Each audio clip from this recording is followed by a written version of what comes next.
안녕하세요. 11월 8일 금요일 박진영의 작전타임 시작하겠습니다. 작전타임은 서울의 소리와 민주진영TV에서 공동으로 송출합니다.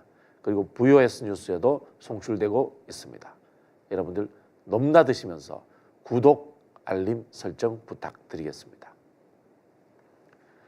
윤석열 대통령은 동네에 막걸리 마시는 아저씨로 돌아가시는 게 어떻겠습니까? 어제 2시간이 넘는 기자회견은 국민들에게 절망감을 안겨주었습니다. 국정농단 의혹과 그리고 국정 실패, 이 모든 것들을 해결하는 방식이 부인과의 부부싸움을 자주 해야겠다라고 대답을 했습니다. 국정과 가정사를 구별하지 못하고 있습니다. 그런데 윤석열 대통령의 사과는 현재의 실패뿐이 아니라 윤석열이라는 사람의 자질과 인성에서 비롯된 것이라는 확신을 갖게 만들었습니다.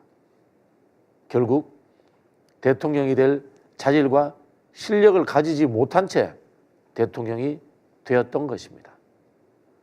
본인이 특별검사로 일했으면서도 미국처럼 대통령이 주도하는 특검 외에는 할 수 없다는 말도 안 되는 논리, 그리고 본인이 선거에서 후보를 추천했으면서도 법적으로 문제가 되지 않는다는 이상한 생각들.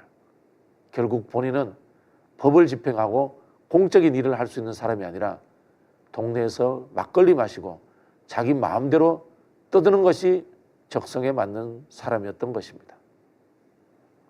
되돌아가야 합니다.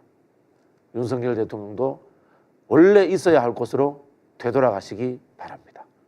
좋은 막걸리집 추천해 드리겠습니다. 잠시 후에 이슈타임으로 돌아오겠습니다. 빠르게 중요한 핵심만 민주진영 작전타임. 네, 이슈타임 이슈맨은 봉건우 더불어민주당 대학생위원장입니다. 안녕하세요. 안녕하십니까.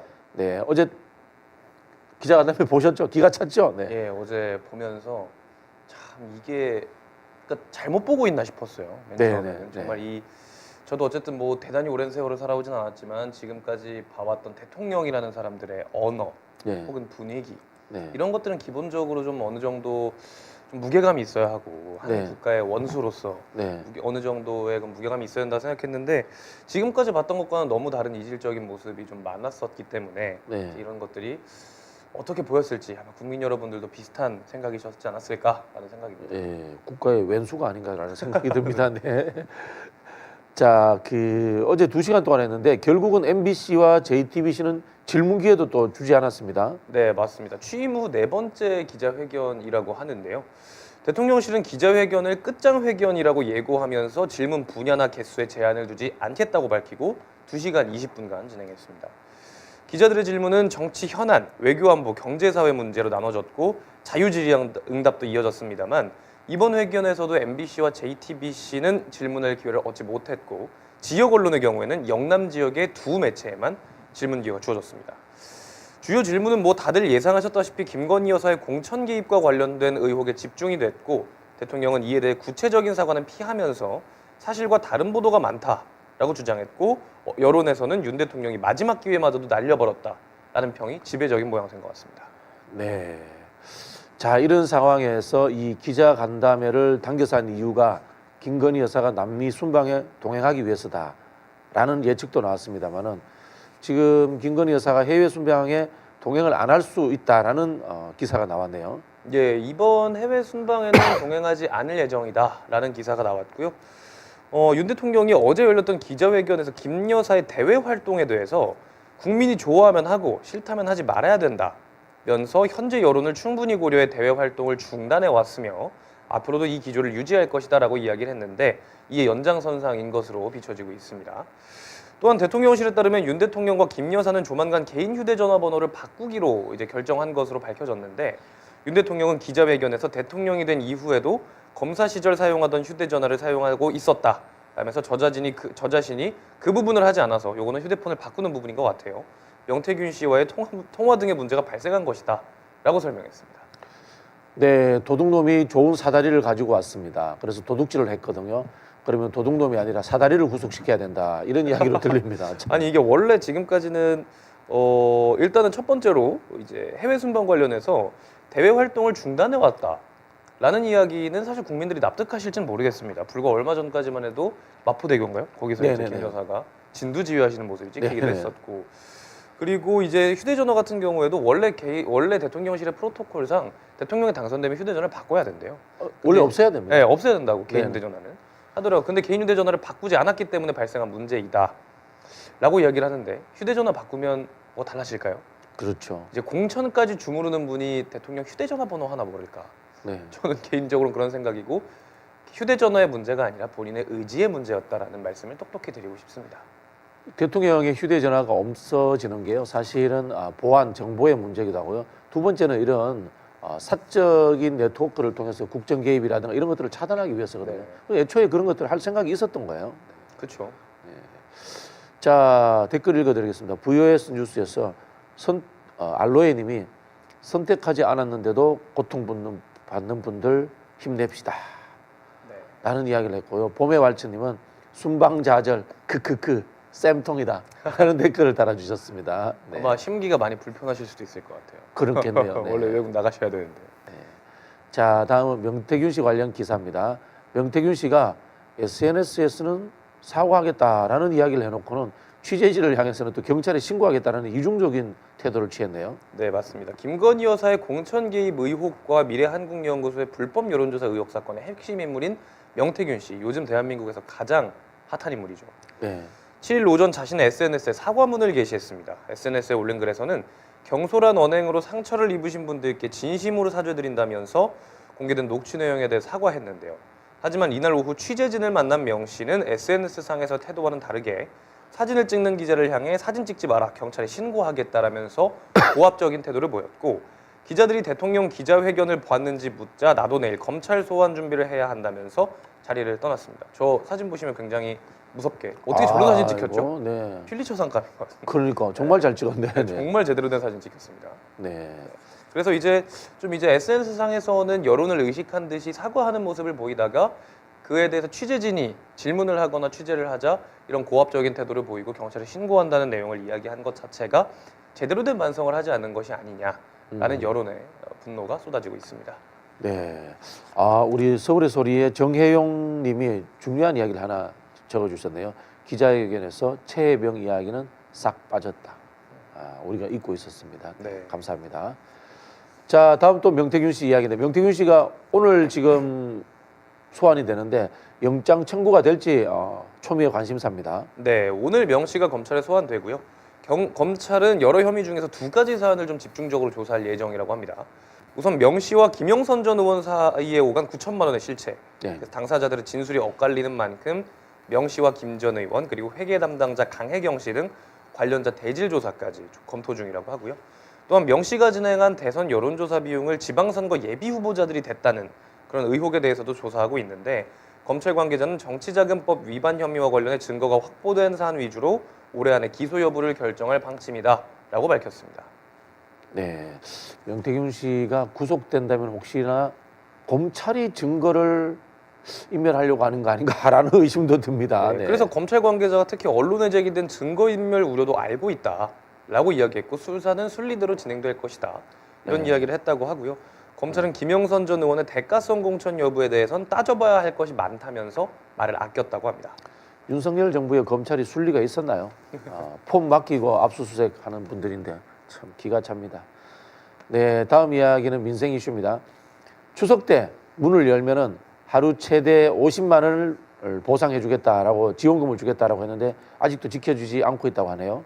네, 지난 추석 연휴를 앞두고 있었던 의사 파업으로 인해서 의료 공백에 대한 우려가 커지자 서울시는 연휴 동안 문을 여는 병원과 의원, 약국에 지원금을 지급하기로 발표한 적이 있습니다. 병원은 하루 최대 100만 원, 약국은 하루 최대 50만 원을 지원하기로 했는데 아직 지원금을 받지 못한 의료기관과 병원들이 많아서 불만이 제기되고 있다고 합니다. 서울시와 자치구들이 함께 지원금을 부담하게 되는데, 해당 지역 사건에 대해 서울시는 지원 대상을 확인하는 과정에서 시간이 걸렸고 긴급 예산이다 보니까 자치구마다 예산 확보 일정이 다를 수 있다라고 설명했습니다. 네. 자, 다음 이슈도 민생 이슈입니다. 자녀 학폭 시의원이 아직 이제 사퇴를 하지 않은 모양이에요. 네. 그러다 보니까 이 주민들이 촛불까지 들고 시위에 나섰다고 하네요. 네, 최근에 또 하나 이제 여론이 들썩들썩하는 사건 중에 하나긴 합니다. 네. 경기 성남 분당에서 발생한 이른바 분당 모래 학교 폭력. 왜 모래인지는 이따 말씀드리겠습니다. 이 사건과 관련해서 사건에 연루된 시의원의 사퇴를 촉구하는 주민들의 시위가 이어지면서 국민들의 분노가 점차 들불처럼 커지고 있습니다. 주말 주민들은 오늘 9일 오후 6시 분당 서현역 인근에서 촛불 집회를 열 예정이라고 하고 해당 집회에서 주민들은 학교 폭력 근절과 학교 폭력 가해자의 모친인 해당 시의원의 사퇴를 요구할 계획이라고 합니다. 사건에 연루된 시의원의 딸은 초등학생 4명과 함께 피해 아동에게 모래가 섞인 과자를 먹이거나 분수대에 얼굴을 쳐박는 등 질 나쁜 학교 폭력 가해 행위를 계속 일삼은 것으로 알려져서 국민들은 계속해서 사퇴를 요구하면서 분노하고 있습니다. 네. 아까 윤석열 대통령이 핸드폰을 바꾼다고 했는데요. 우리 민주진영 TV의 이수진님께서 증거를 없애려고 폰을 변경하는 것 아닌가라는 이야기를 하셨네요. 그것도 개인 대통령 신분이면 아무리 개인 근데 휴대폰이라도 그 지금 대통령 이게- 기록물까지는 아니더라도 이제 보관해야 되는 거 아닌가요?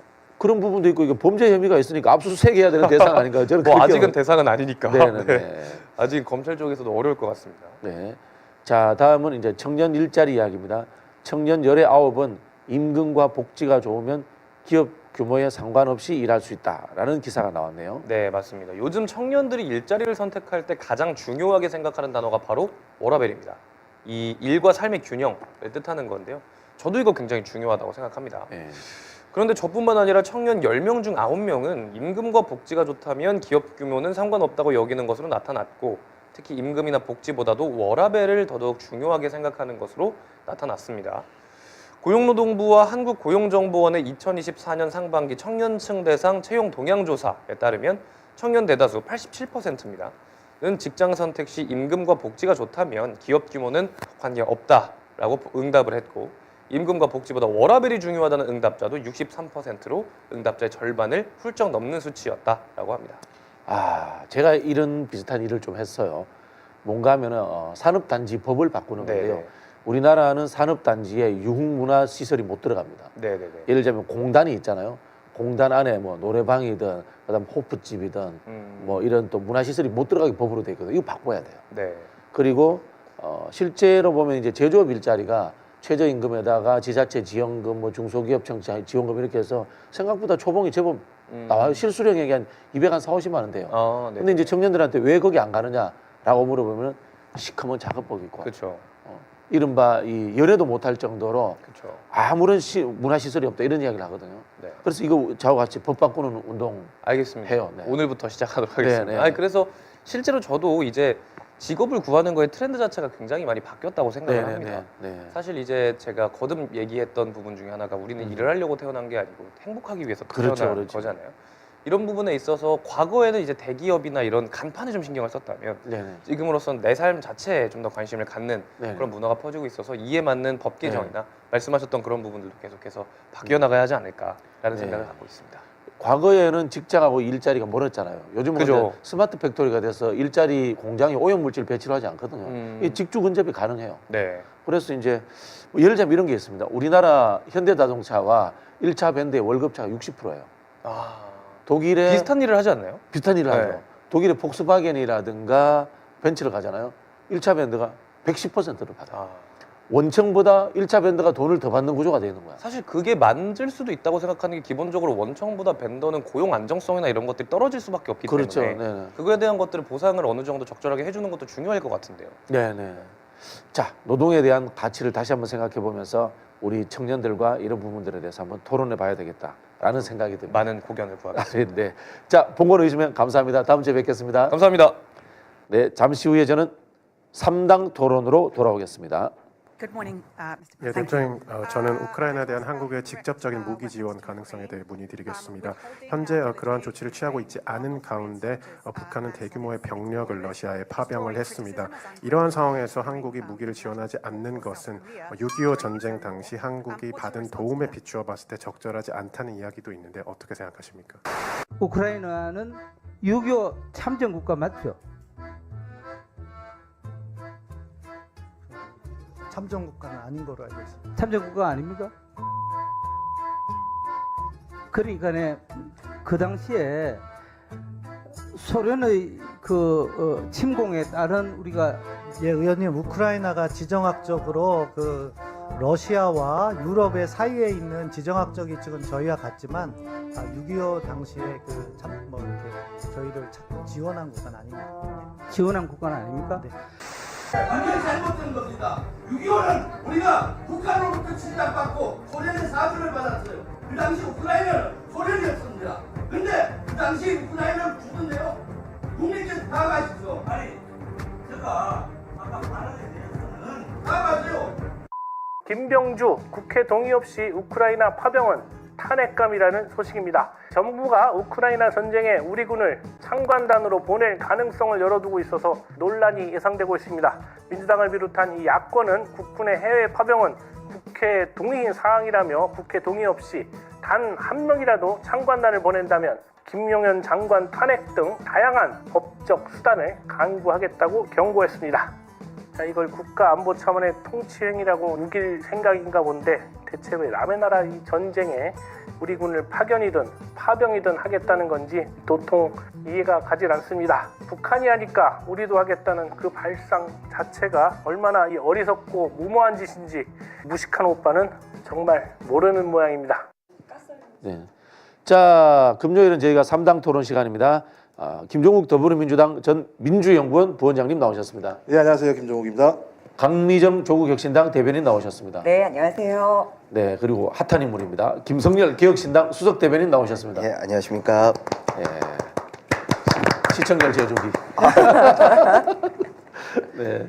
자, 어제 대통령 기자간담회 보셨죠? 네. 자, 우리 강미정 대변인님 예측하셨어요? 아니면은 또 예측을 빗나갔습니까?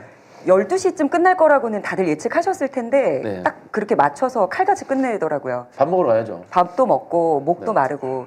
근데 다른 분들이 아무도 이 부분을 지적을 안 하시길래 먼저 하나 하고 넘어가고 싶은 부분이 있어요. 네네. 윤석열 대통령이 밤늦게까지 일을 열심히 하고 와서 한 아침 5, 6시 정도에 일어나면 네.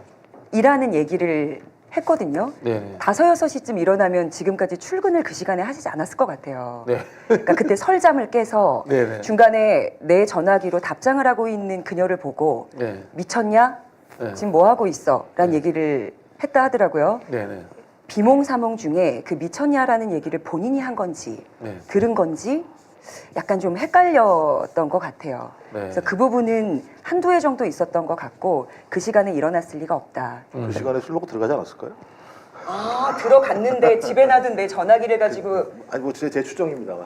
네. 신빙성이 있다고 생각합니다.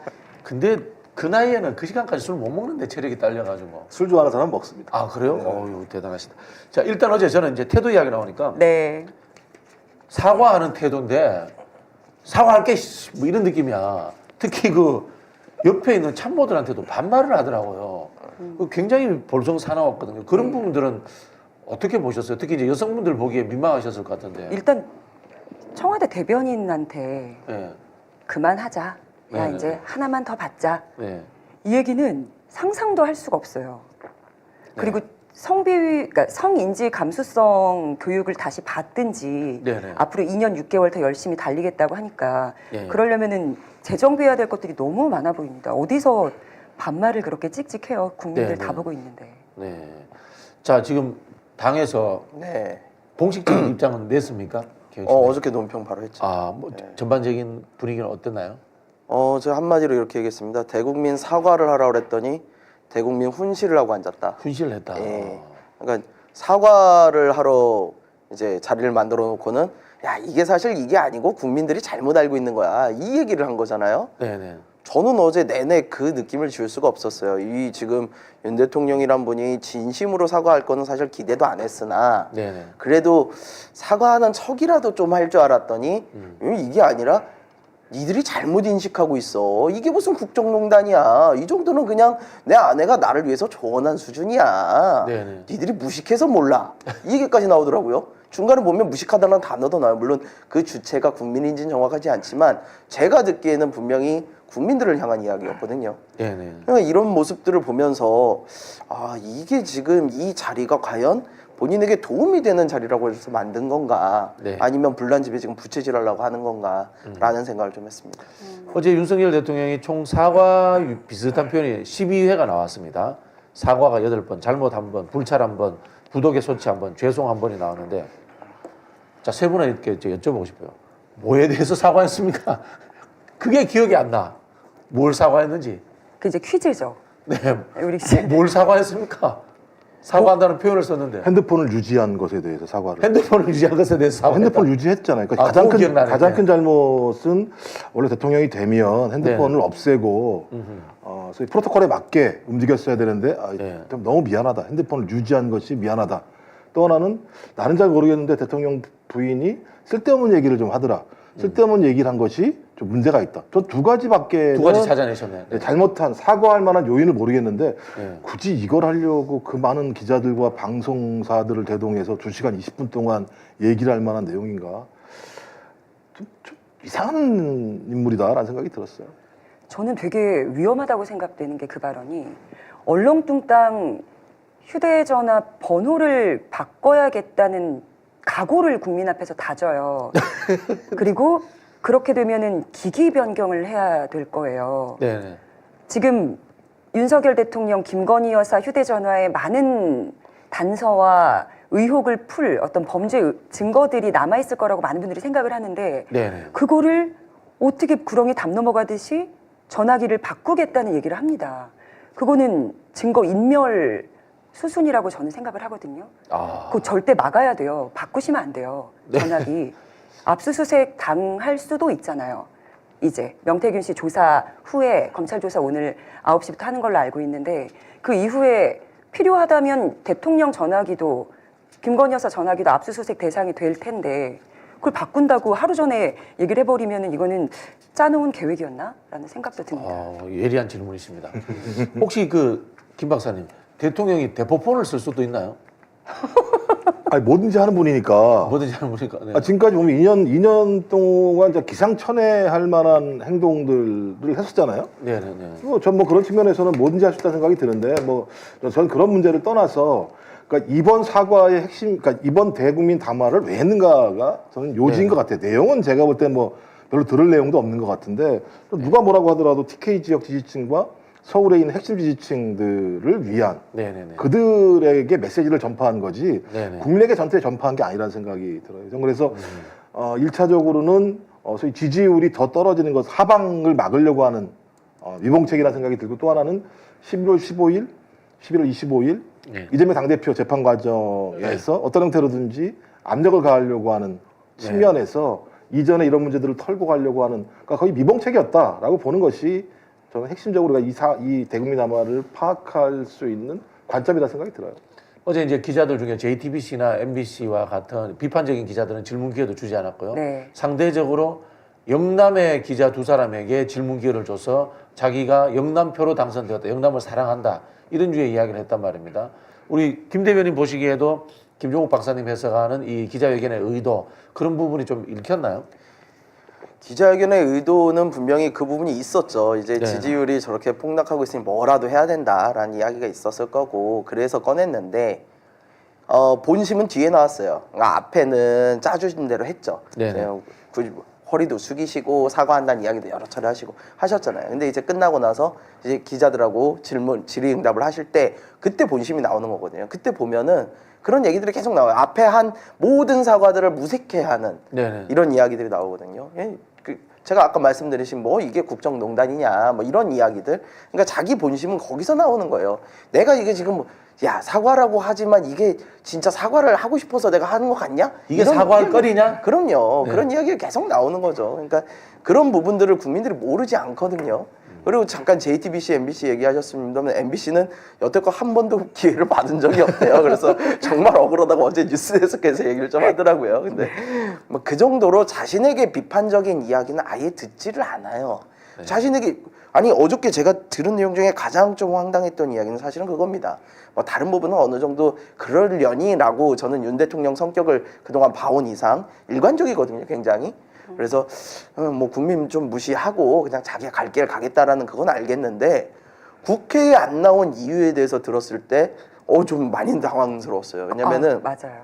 국회에 안 나온 이유가 아니 국회에서 나 망신 주려고 그러는데 내가 거길 왜 나가? 이렇게 말씀을 하시더라고요. 이런 뜻으로. 아니 그렇게 비난을 받아도 가는 게 대통령의 역할입니다. 그리고 국회라는 것과 그렇게 국회는 원래 행정부를 견제하라고 있는 거기 때문에 비판적일 수밖에 없어요. 그러라고 만들어 놓은 상권 분립입니다. 근데 그거 듣기 싫다고 안 가는 사람이 세상에 어디 있습니까? 그러면 권력을 쥐지를 말아야죠. 견제받지 않는 권력을 가진 건 독재입니다. 그래서 그런 부분에 대한 인식 자체가 매우 위험하다라는 생각을 다시 한번 하게 됐습니다. 우리 김성열 대변인이 권력을 잡지 말았어야죠라는 이야기를 했는데 강미정 대변인, 네. 윤석열 대통령 원래 사과를 할 수 없는 인성과 그다음에 이 살아온 경력의 소유자 아닙니까? 지금 중앙지검장, 검찰총장, 지금까지 검사로 살면서 어쨌든 노빠꾸 정신으로 내가 잘못됐어도 뭐 니들이 알아서 찰떡같이 알아들어라는 어떤 스탠스로 살아온 분이잖아요. 익숙하지도 않을 뿐더러 사과를 한다면 제가 봤을 때 이번 대국민 담화에서 명태균 씨를 향해서 뭔가 나 너한테 정말 고마웠어 라는 시그널만 보낸 걸로 일단 결과는 끝이라고 생각합니다. 크게 감동받았을 거예요. 명태균 씨는. 어제 그 기자회견에 명태균 씨에게 보내는 시그널이 있었나요? 그렇죠. 지금까지 대통령실에서 뭐 이러쿵 저러쿵 구체적인 얘기는 할 수 없었고 네네. 나는 명태균에게 감사를 좀 표시할 수 있는 거 아니야? 라고 얘기는 전했다. 근데 대통령실이나 참모들이 그걸 시시콜콜 전할 수는 없지 않느냐라는 얘기를 하니 명태균 씨가 지금 SNS에도 나는 용산에 뭔가 답을 기다리고 있는데 그게 없는 것 같아서 서운하고 그리고 고맙다는 말 그거 하나면 나는 된다. 다른 거 필요 없다. 네네. 그 얘기를 한 적이 있는데 고마웠기 때문에 나는 그렇게 전화도 받고 그 감사 표시한 게 문제가 됩니까? 네네. 라는 얘기를 한 거예요. 네네네. 나는 그 시그널을 명태균에게 보내고 싶었지만 네네. 참모와 그 대통령실 그 공무원들에게 막혀서 못 보냈을 뿐이라는 표시를 한 거죠.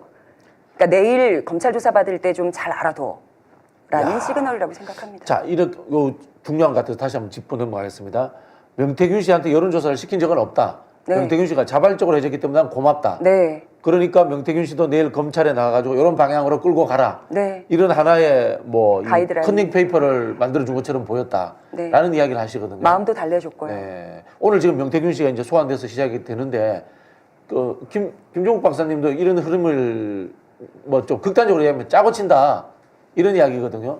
저는 뭐 사전에 이미 그 정도의 공감대가 있었다고 봐요. 그러니까 나와서 이렇게 얘기했을 거라고 보고 내용이 뭐 그런 거잖아요. 그럴 만한 일이 있었기 때문에 이제 연락하지 말라고 이렇게 한 적이 있다라고 얘기를 한 다음에 그 다음 얘기를 들어보면 재밌는 게 하여튼 수고했다는 얘기도 하고 이런 얘기를 한 기억이 분명히 있다. 그러니까 수고했다라는 얘기를 한 거. 그러니까 격려 차원의 문제였었고 네가 나 도와준 건 사실이야.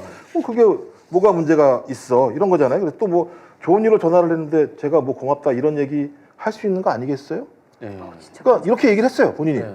그러니까 지금 이 문제는 무슨 뭐 여론을 조작한 것도 아니고 공천을 개입한 것도 아니고 김영선과 명태균이 저희 대선 경선 때 나를 도와준 게 있었으니까 내가 중간에 딱 끊었지만 사람이 어떻게 박절하게 저 취임식 전날 전화가 왔는데 격려 차원에서 전화 통화를 한 거야라고 얘기하는 건 명태균이 들어봤을 때는 이거 시그널로 들을 수 있는 거고 만약에 그 전에라도 그런 얘기가 들었잖아요.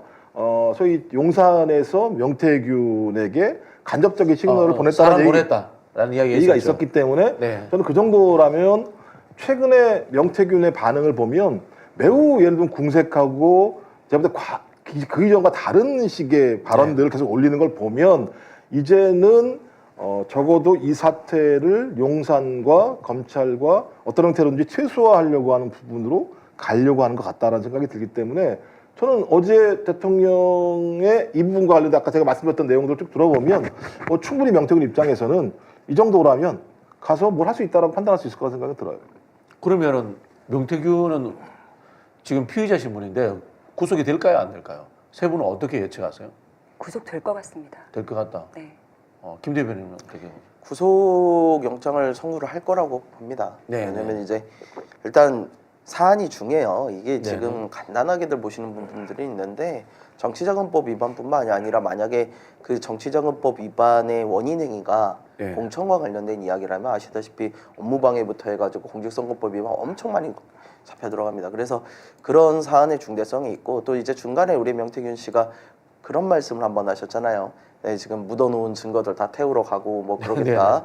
그리고 이제 연락이 잠깐 끊겼던 때도 있고. 네네. 그러면 이제 증거인멸과 도주 우려가 둘 다 나오는 거거든요. 아, 그렇죠. 그 영상까지 나왔는데. 예, 그래서 경찰 입장에선 이거를 영장 안 칠 수가 없을 거고요. 네네. 판사 입장에서도 이거는 좀 위험하다라고 보실 가능성이 높다고 봐요. 그리고 뭐 이거는 제 개인적인 생각입니다만 구속을 시켜놓는 게 윤석열 대통령 입장에서 좀 안전하게 느껴지지 않을까 구속을 생각해요. 시키는 게 명태균 씨 입을 막는 거다. 그렇죠. 이거 구속을 시켜놓으면 전화를 마음대로 못 하잖아요. 그래서 네네. 뭐 구속을 시켜놓고 사실은 모시고 있을지 어떨지는 모르겠지만 뭐 일단은 구속을 시키지 않을까라는 생각을 합니다. 근데 뭐 다 아시잖아요. 최근에 연어회 문제 같은 경우는 네. 진술 세미나 같은 데 있잖아요. 그러니까 검찰 안에 들어가면 김성태가 얼마나 안정적이었습니까? 네. 아, 나 연어회가 먹고 싶다면 연어회가 오고, 네네. 그다음에 뭐 육회가 먹고 싶다면 육회가 오는 상황이고, 네. 그다음에 누구든 불러서 진술을 맞출 수 있는 상황이고, 그다음에 제가 또 어제 또 대통령 얘기, 어쨌든 사람이 이만큼이라도 자기를 위해서 도움을 주려고 노력한 사람에 대해서 그렇게 매정하게 하는 것이 뭐하고 저도 또 본인도 좀 섭섭했겠다 싶어서 제가 그때 전화를 받아줬다라는 얘기까지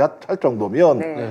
저는 이 정도 얘기를 들은 소위 경찰이든 검찰이든 수사가 어떻게 될지 앞으로 지낼지 모르겠습니다만 이 정도의 가이드라인이 있다면 저는 오히려 거기 안에 들어가 있는 것이 훨씬 더 안온하게 네. 병태균 씨가 생활할 수 있는 상황 환경이라는 생각이 들어요. 그 전에 명태균 씨는 나를 구속시키면 그냥 두지 않겠다라는 네. 이야기를 협박적으로 굉장히 많이 했단 말입니다. 근데 어제 기자회견 이후에 분위기가 바뀌어서 명태균 씨가 어느 정도 설득이 돼서 현재 상황은 네가 구속은 못 면해. 네. 다만 나중에 잘해줄게. 살살 해줄게. 조금만 버텨봐. 예, 곤장을 치는데 안에 저기 손바지 입고 오고 그리고 저기 포졸들 보고 살살 치라고 할게. 뭐 그럼 이런 느낌인 겁니까 그러면? 그러니까 구속된다고 해서 다 감옥에 가는 건 아니지 않습니까? 네네네. 그것까지는 손을 써주지 않을까요? 약속을 받았지 않겠습니까? 네. 그리고 지금 정진석 비서실장은 당장 그만두고 싶을 것 같아요.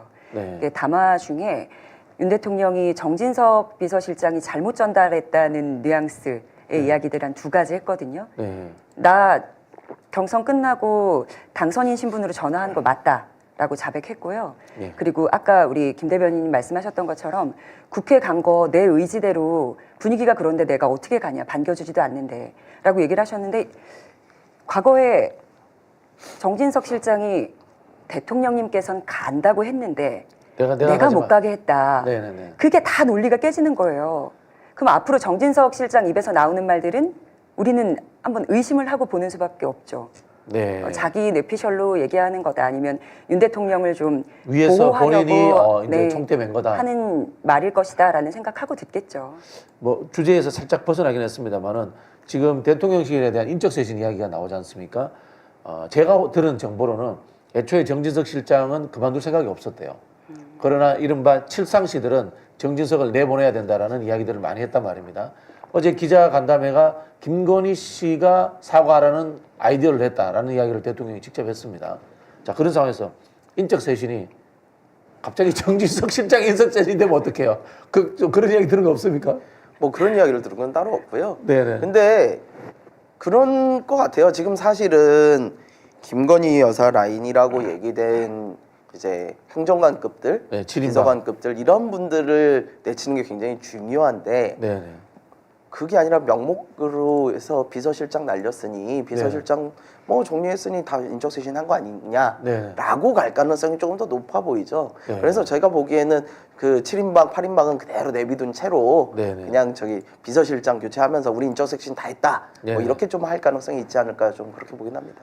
김 박사님, 우리 역대로 이제 정치권에 대통령의 위기가 오면은 내각 총사퇴 이런 거 하잖아요. 네. 내각 총사퇴하고 그다음에 내각 교체를 하는데 내각이 누군지를 모르겠어. 이게 국가가 제대로 돌아가고 있는 겁니까 지금? 아니 총사퇴를 한번 한다고 얘기했었죠. 사퇴를 네. 안 시켰죠. 네. 대안이 없으니까 못 시킨 거죠. 예를 들면 한덕수 정도가 돼야 되는데 그 정도 될 만한 사람들이 저는 없을 거라는 생각이 분명히 들고요. 네. 근데 문제 핵심은 전 이번에 했던 대국민 담화가 도대체 이해가 안 되는 상황이에요. 왜냐하면 4일날 수석 그 비서관 회의에서 나왔던 내용은 이거 정치 공세다. 네. 정치 공세고 야당 당대표를 살리기 위해서 현재 대통령을 공격하는 거다. 이런 얘기가 오갔다는 거잖아요. 그리고 난 다음에 주례회동 한덕수랑 만나가지고 야 4대 개혁 열심히 해봅시다 화이팅 이랬다가 갑자기 저녁에 추경호가 들어가서 7일 날 잡혔단 말이에요. 네. 그러면 아침에 한 얘기랑 저녁에 한 얘기랑 완전히 달라요. 그러면 5일 날도 바뀌어야 돼요. 네. 근데 5일 날 전국 새마을 지도자 대회 대통령이 가가지고 한다라는 얘기가 네. 아, 이 개혁에는 저항이 있다. 저항에 맞서 열심히 싸우자라는 얘기를 했단 말이죠. 네. 그러니까 제가 볼 때는 딱 4일 오후 저녁만 딱 튀는 거예요. 저는 그래서 이건 대통령과 대통령실의 의지가 아닌 것 같다는 생각이 드는 거죠. 그러니까 네. 저는 미봉책이라고 보는 거예요. 그래서 네. 저는 이건 적어도 김건희 발 또는 김건희 라인 발로 네. 어떤 형태로든지 지금 타고 넘어가려고 하는 작전이라는 생각이 들기 때문에 이런 상황에서 무슨 인사개혁, 내각혁신이라는 내용이 들어올 수가 없는 거죠. 아시잖아요. 내각을 혁신하고 인사를 개편해서 소위 국정의 운영 방향을 바꾸려고 하면 턴하는 시간이 꽤 오래 걸립니다. 그렇죠. 근데 4일날 오전 얘기 4일날 오후에 바꿀 정도라면 준비된 게 아무것도 없는 거예요. 근데 당연히 7일날 대국민 담화 발표할 때 인사혁신 얘기 못하니까 하는 얘기가 우리가 지금 검증은 하고 있어. 명단은 보고 있어. 이런 얘기를 하고 있는 거잖아요. 전 그렇다면 이 정도 상황이라면 대국민 담화는 국민들에게 뭔가 새로운 것을 보여주려고 하는 게 절대 아니다. 미봉책이다라고 볼 수밖에 없는 거죠. 네. 혹시 세 분 중에 대통령실에서 연락이 와서 한번 같이 일해볼래? 뭐 최소한 차관급 정도는 보장해줄게. 이러면 의향이 있으세요? 차관급이면 진짜 높은 직이긴 한데요. 살짝 위협됩니까? 근데 이제 자리가 중요한 게 아니고요. 네네. 아니 호화 유람선에 1등석 자리에 앉으면 뭐합니까? 지금 배가 구멍이 나서 가라앉게 생겼는데. 야, 명언이다. 예, 그렇게 타서는 안 된다고 생각을 하고요. 그래서 지금 중요한 거는 가서 우리가 어떠한 공직에 올라간다는 거는 그 공직에 맞는 권한에 대해서 내가 권한을 하고 책임을 지고 이렇게 네. 스스로 자율적으로 할 수 있는 게 있어야 되거든요. 네. 근데 이 정부에서 그게 가능하겠습니까? 저는 네. 그런 식의 공직은 안 받아야 된다고 생각을 해요. 아니 가서 내 마음대로 하지도 못할 거고 뭐 이렇게 그냥 위에서 떨어지는 대로 하다가 책임만 져야 되는 그런 자리는 독이 든 사과죠. 네. 먹어서는 안 돼요. 정권 초기에 모 단체장이 네. 저한테 그런 이야기를 한 적이 있어요. 아니 네가 하려고 하는 뭐 지방 분권이나 균형 발전은 정파적인 게 아니니까 같이 일하면 어때 그러더라고. 그래서 내가 택도 없는 소리 하지 마세요. 그런 얘기 한 적이 있어요. 그 순간 인생 나락으로 떨어지는 겁니다. 인생 나락으로 떨어지는 거죠. 선절하십시오. 네, 아니 그 국민의힘 정치인들도 괜찮은 사람들 많거든요. 근데 한마디도 못하는 것 같아. 지금 분위기가. 한동훈 대표도 한마디도 안 하고 한마디도 안 있잖아요. 하고 있죠, 네. 네, 아 대표부터. 근데 한동훈 대표는 정말 어제도 사실 입장 내야 되는 거 아니에요, 진짜? 하잖아요. 진짜. 아니 언론에서는 이렇게 표현하더라고요. 숨었다. 숨었다. 네, 숨었다고 표현을 하더라고요. 저는 여당 대표라는 사람이 이렇게까지 힘이 없나. 그리고 오늘 아침에 지금 제가 오면서 본 내용인데 김재원 최고가 이런 얘기를 합니다. 당내 친한계 의원들은 견제 세력으로 봐야 된다. 아예 그냥 적으로 규정을 해버렸어요. 친윤계 의원들이. 이 정도 되면은 아니 그중에 수장이라는 사람이 나와가지고 내가 지금 대통령을 적으로 돌리는 게 아니라 잘해보자고 얘기하는 건데 대통령이 말을 안 들은 게 아니냐라고 좀 받아치든가 뭐가 얘기가 있어요. 이거 물론 침묵도 메시지일 수는 있습니다만 이건 제가 보기에 너무 겁쟁이 스타일이에요. 이렇게 아니 지난번 면담하고 와서도 독대 그렇게 요구했는데도 독대도 못하고 혼나고만 와가지고는 아무 말도 못하고 사라지고 그래놓고 뒤에 와가지고 딴 얘기하고 명태균 녹취록 나오고도 바로 반응도 못하고 며칠 있다가 겨우겨우 얘기하고 이 계속 그 텀을 두는 이유는 도대체 무엇인지 모르겠고 그리고 어제 같은 경우는 바로 반응이 좀 나왔어야죠. 계속 이렇게 숨기만 한다고 정치가 되는 게 아니거든요. 네. 누가 좀 가르쳐줬으면 좋겠습니다. 제가 파악한 바로는 진짜 친한계라고 할 만한 사람, 같이 정치적으로 움직일 수 있는 사람은 2명 있대요. 누구예요? 한 명은 그 진모 씨, 가까운 분. 예, 가까운 네. 분. 한 명은 비읍모 씨. 박종훈 씨요? 아니요, 그분은 아닌 걸로 알고 있습니다. 네. 하여튼 뭐 2명 정도고 그냥 나머지들은 눈치껏 밥도 얻어 먹고 해서 한 20명씩 모이고 할 뿐 실제로 정치적 행동을 같이 할 사람은 없다라고 이야기를 하더라고요. 그러니까 상황이 그런 거죠. 제가 볼 때 그러니까 칼을 빼야 되잖아요. 네네. 싸우려면 네네. 칼을 빼는 순간 자기 목이 나가는 상황인 네. 거예요. 지금 자체. 그러니까 칼을 뺀다는 것 자체도 두려운 것이 저는 한동훈의 입장이라는 생각이 들고 말씀하신 것처럼 예를 들면 모두가 죽을 상황이라면 오히려 죽지 않는 행위를 계속하는 게 낫는 상황일 수도 있어요. 그러니까 말씀하신 친한계도 마찬가지인데 유일한 길은 돌파구는 특검 수용하는 거잖아요. 네. 특검을 수용하면 제가 볼 때 우르르 다 무너지는 거예요. 그 얘기는 뭐냐면 친한계든 친윤계든 특검을 하면 대통령과 대통령 부인의 범죄 혐의가 유죄로 입증될 가능성이 매우 높고 유죄로 입증이 되면 탄핵을 당하고 탄핵을 당하면 탄핵당이 되는 상황이고 미래가 없다라는 판단들을 하기 때문에 저는 거기서 나오는 똘똘 뭉쳐서 이걸 지켜내는 것만이 일단 생존할 수 있는 길이라는 생각이 드는 사람들은 다 대다수라고 생각이 들어서 한동훈이 칼을 빼고 싶어도 칼을 빼는 순간 자기가 죽는다는 걸 알아서 못 뺀다고 생각이 들어요. 아, 네. 윤 대통령이 그 새벽 5, 6시에도 김건희 여사가 메시지 보내고 있는 목격담을 얘기하면서 한동훈한테도 시그널을 보낸 거네요. 그러면 네. 그때 너랑도 대화했잖아라는 듯. 지금 그 어제 기자간담회를 금방 우리 김종욱 박사님께서 갑자기 왜 했느냐라는 이야기의 핵심이 어제 대통령이 이야기했어요. 김건희가 사과하라고 했다. 그렇죠. 가서 이야기를 했거든요. 좀 해. 그럼 이건 이제 김건희 기획인 거거든. 네. 그렇게 보면은 그럼 그 영향을 미친 거는 추경호 원내대표가 찾아와서 지금 비윤 반윤 의원들의 분위기가 심상치 않다라는 이야기를 했을 것이고요. 또 김건희 씨가 한동훈 헛소리 하는데 밟아줘야 돼. 바로 이런 이야기를 했을 수도 있고요. 그리고 또 어떤 정무 라인에서 어떤 정무 라인이라면 제가 봤을 때는 김건희 라인일 수 있습니다. 이재명 대표 재판에 있으니까 선제적 공격을 해야 돼. 이런 이야기를 했을 가능성도 있다라고 보거든요. 네. 자, 지금 우리가 예측을 해보자면 이런 것 같아요. 대통령실에 움직이는 것이 비서실장을 중심으로 한 개통상의 정무 라인인가, 아니면 김건희 여사를 둘러싼 이 비선 라인, 또는 김건희 여사와 친한 국민의힘 의원들의 정보 보고에 의한 것인가라는 우리가 짐작을 해볼 수 있을 것 같아요. 그 요번에 음주운전하고 2달 동안 자숙하고 있던 강기훈 비서관 다시 복귀했다고 들었습니다. 네. 김건희 라인이라고 하는 사람들은 뭔가 정무적인 어떤 계획안을 내놓는다기보다는 내부에 있는 뭔가 비밀들, 발설하지 말아야 될 것들을 많이 알고 있어서 김건희 씨가 직접 관리를 해야 되는 사람들인 것 같아요. 그래서 뭔가 처리를 못하는. 그게 무속 관련되는 것도 있을 수 있을까요? 저도 그렇다고 생각합니다. 실제로 보면은 지금 뭐 수주 관련이라든가 네. 공사 관련되는 것들은 결국은 돈이 지출되면 흔적이 있기 때문에 터져나올 수밖에 없습니다. 네. 그러나 이제 사적인 영역에서 이루어지는 것들은 안 터져나오거든요, 아직은. 예비살인이라고 윤 대통령이 음주운전에 대한 언급을 한 적이 있는데 그럼에도 네. 불구하고 자기 모순 부딪히면서까지 강기훈 비서관을 다시 그 자리에 놓는다는 거는 그분이 내부에서의 명태균과 같은 역할을 할 수 있기 때문에 네. 이제 뭔가 커밍아웃을 하는 순간 그래서 잘 다독거려서 데리고 있어야 되는 사람인 것 같아요. 네. 네. 그래서 김건희 라인은 계획을 말한다기보다는 그러니까 관리해야 되는 인물들이라고 생각합니다. 아, 이 무서운 이야기 같네요. 금방 그 말씀은.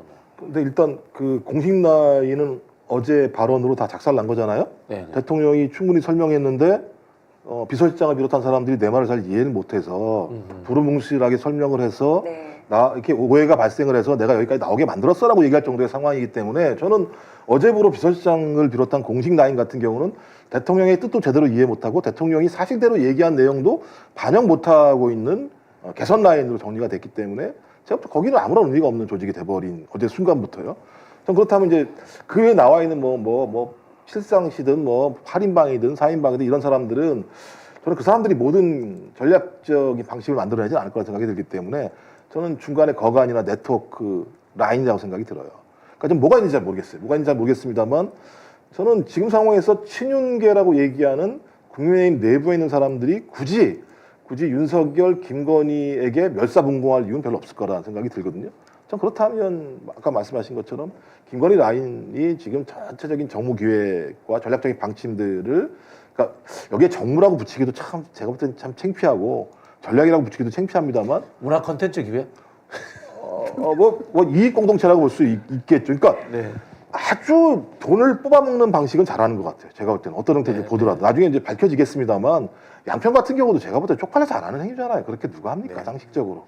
MB처럼 외국 가서 좀 크게 해야지. 그러니까요. 그래서 서기로 시추하는지 잘 모르겠습니다만 그걸 네. 알 수 없습니다만 어떤 형태로든지 그래서 저는 그러니까 그런 식의 그러니까 이익 공동체들이 지금 정치를 하고 있는 상황이기 때문에 공적인 가치가 사라져 버리게 된 거고 공적인 가치가 사라지니까 대통령의 권위도 사라지게 되는 측면이 있는 거죠. 그러니까 대통령이 맨날 나와서 저렇게 사과를 하고 쓸데없는 얘기를 해야 되는 상황이잖아요. 저렇게 부인 얘기를 많이 하는 대통령이 어디 있습니까? 새벽 5시에 내가 이거 보고 있다라는 둥 봐서 내가 갔더니 뭐 오늘 뭐더라 뭐 내일인가 모레인가 대국민 담화하니까 가서 좀 사과 확실하게 해 이런 얘기를 들은다는 얘기를 공식적으로 한다는 건 공사 자체가 애매모호한 것이고 언제든 부인의 말에 의지한다라는 걸 그냥 본인 자기 입으로 지금 실토한 내용들이나 마찬가지예요. 아 그렇게 하십니까? 대통령이 갔더니 나보고 사과 확실하게 하라 이런 얘기를 공식적인 대국민 담화에서 얘기할 수 있을 정도의 사유 방식이라면 저는 공적 마인드가 없는 거다라고 볼 수밖에 없는 거죠. 여기 이제 갑자기 좀 모멸감을 느끼실 만한 분이 돌아가신 유경수 여사예요. 네. 그렇죠. 그 유경수 여사 예를 든 게 그게 도움이 될까요? 이른바 보수 결집에?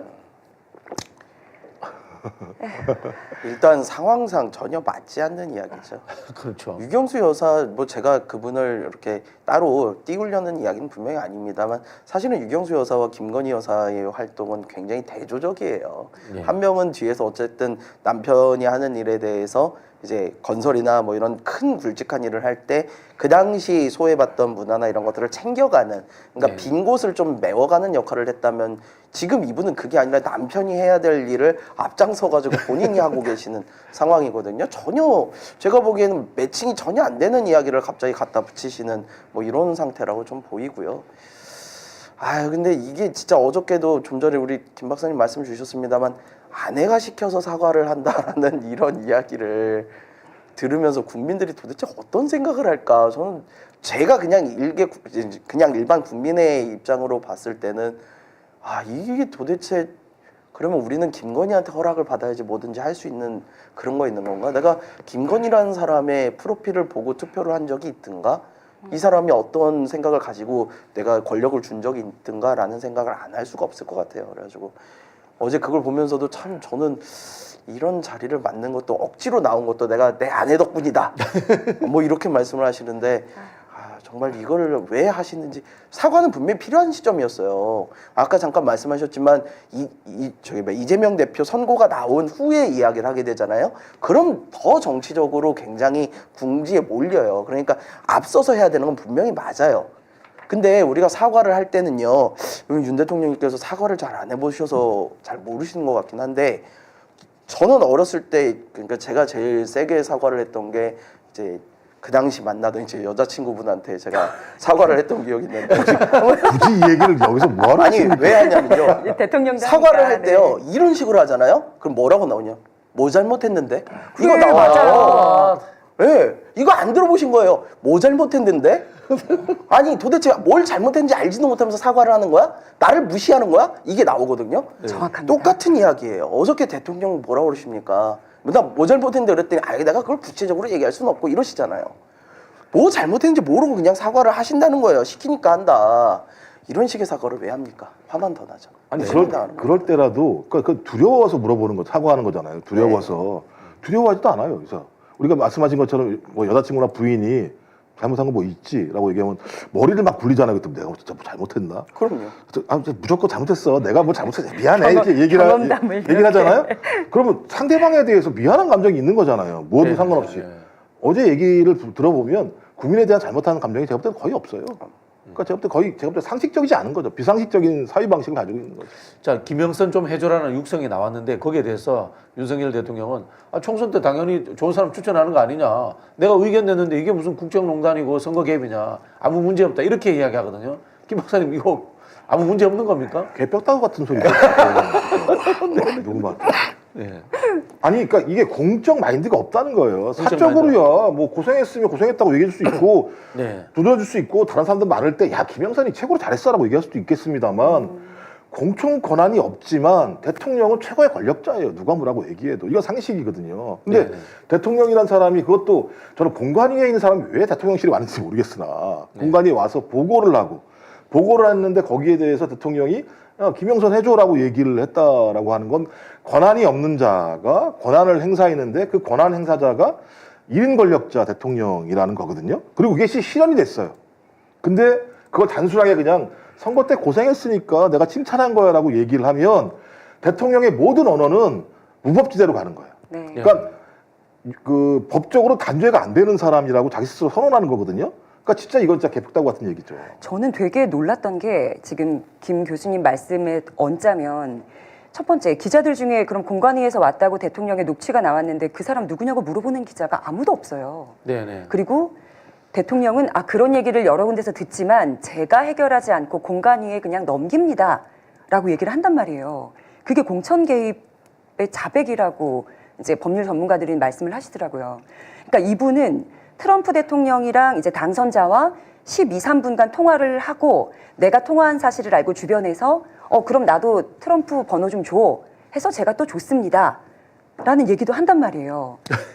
그래서 나한테 들어오는 거는 일단 다 사람들이랑 공유를 그냥 개인적으로 하는구나 라는 생각을 하니까 순방도 지금 막아야 되는 거 아닌가?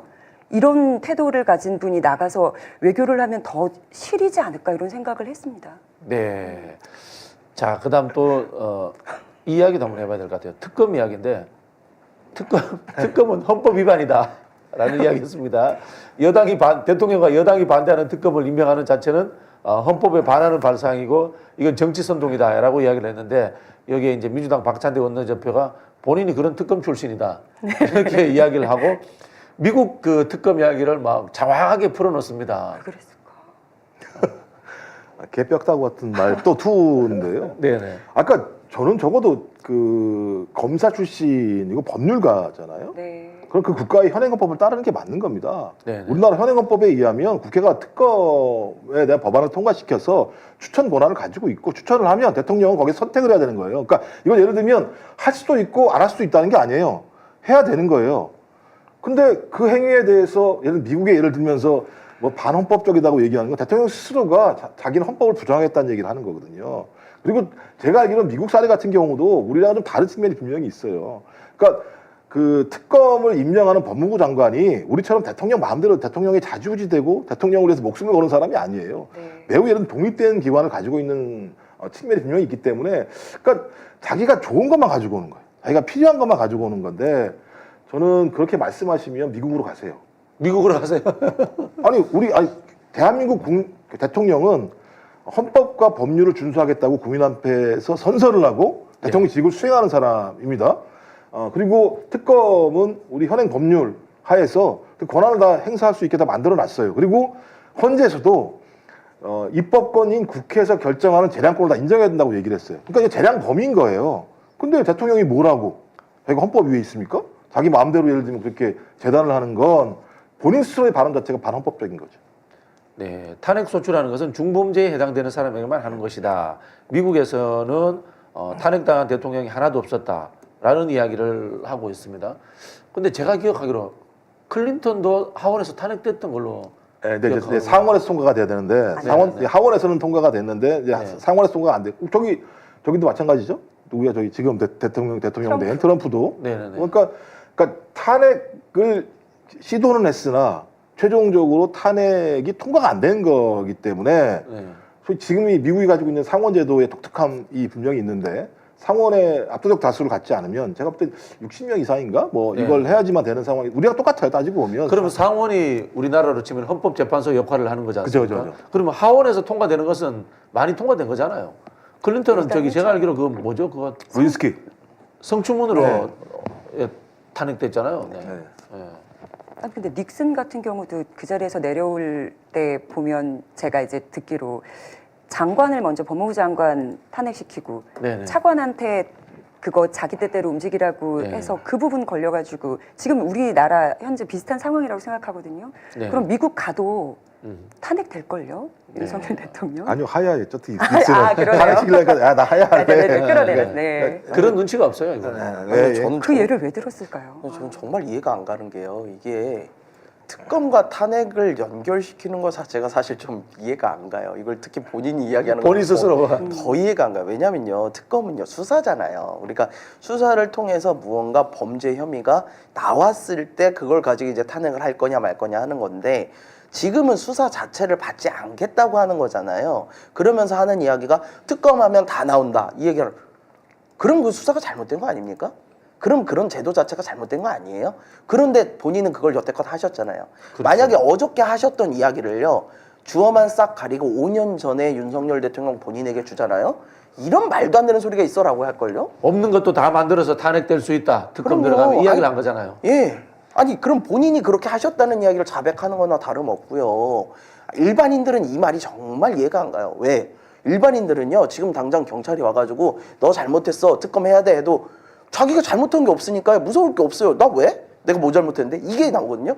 근데 도대체 뭘 얼마나 잘못하고 무셔오시길래 야 하면 다 나와 하면 나 탄핵까지 갈 수 있어 이런 생각을 가지고 계신 건지 도대체 어떤 잘못을 하셨길래 그런 생각을 하시는 건지 더 의구심이 들 수밖에 없고 이 생각은 저만 가지고 있는 건 아닐 거예요. 모든 국민들이 뭐가 있길래 저렇게 수사를 안 받으려는 건가라는 생각을 안 할 수가 없을 거예요. 그러니까 아까 국민의힘에서 뭐 많은 분들이 그래서 특검을 동의하지 못한다라고 하시지만 저는 그것도 이해가 안 간다고 봐요. 국민의힘의 많은 분들도 사실은 대통령을 믿어야죠. 대통령이 그런 범죄가 없었을 거다. 그렇죠. 네. 대통령이 그런 일을 설마 했겠어? 아, 우린 대통령 깨끗할 거라고 생각해. 그러니 특검 받자라고 가야죠. 네. 그래가지고 아니 깨끗하면 깨끗하게 나와야죠. 뭐 없는 죄 만들어내면 그게 수사입니까? 고문하고 그러는 거죠. 그냥 그런 거 아니죠. 제가 말씀드렸잖아요. 예. 국민의힘 내부도 용산도 특검 들어가면 유죄가 날 거라고 생각이 들기 때문에 똘똘 뭉치는 거다. 근데 그렇게 생각을 하면요, 죄를 알면서도 덮어주는 것과 모르고 감싸주는 건 다른 이야기잖아요. 네. 죄를 알면서도 감싸주는 건 이건 국민들을 향해서 할 일이 아니죠. 그래서 죄가 있다고 생각하면 그거는 수사를 해야죠. 저는 수사 자체는 절대 막아서는 안 된다고 생각합니다. 네. 그럼 지금쯤 박근혜 대통령이 한마디 해야 되는 거 아닙니까? 나를 없는 죄를 만들어가지고 다 뒤집어 씌웠어. 나를 그러면은 특검해가지고 탄핵시킨 거야라고. 최순실 씨가 가장 억울할 것 같아요. 최순실 씨가 억울하다. 이런 네. 상황에.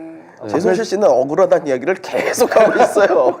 그래서 한번 써야죠. 이렇게 거예요. 정치 선동이다. 네. 2016년은 정치 선동이야. 네. 이렇게 선동꾼 앞잡이가 누구였습니까? 윤석열 대통령. 윤석열과 한동훈이었습니다. 네네네. 골 때리는 세상인 거죠. 근데 진짜. 지금 이 당에 과거에 친박 핵심이었다고 하는 사람들이 그대로 건재해 있어요. 이게 과연 제대로 된 정당의 구성 방식이냐라는 문제 제기를 안 할 수가 없거든요.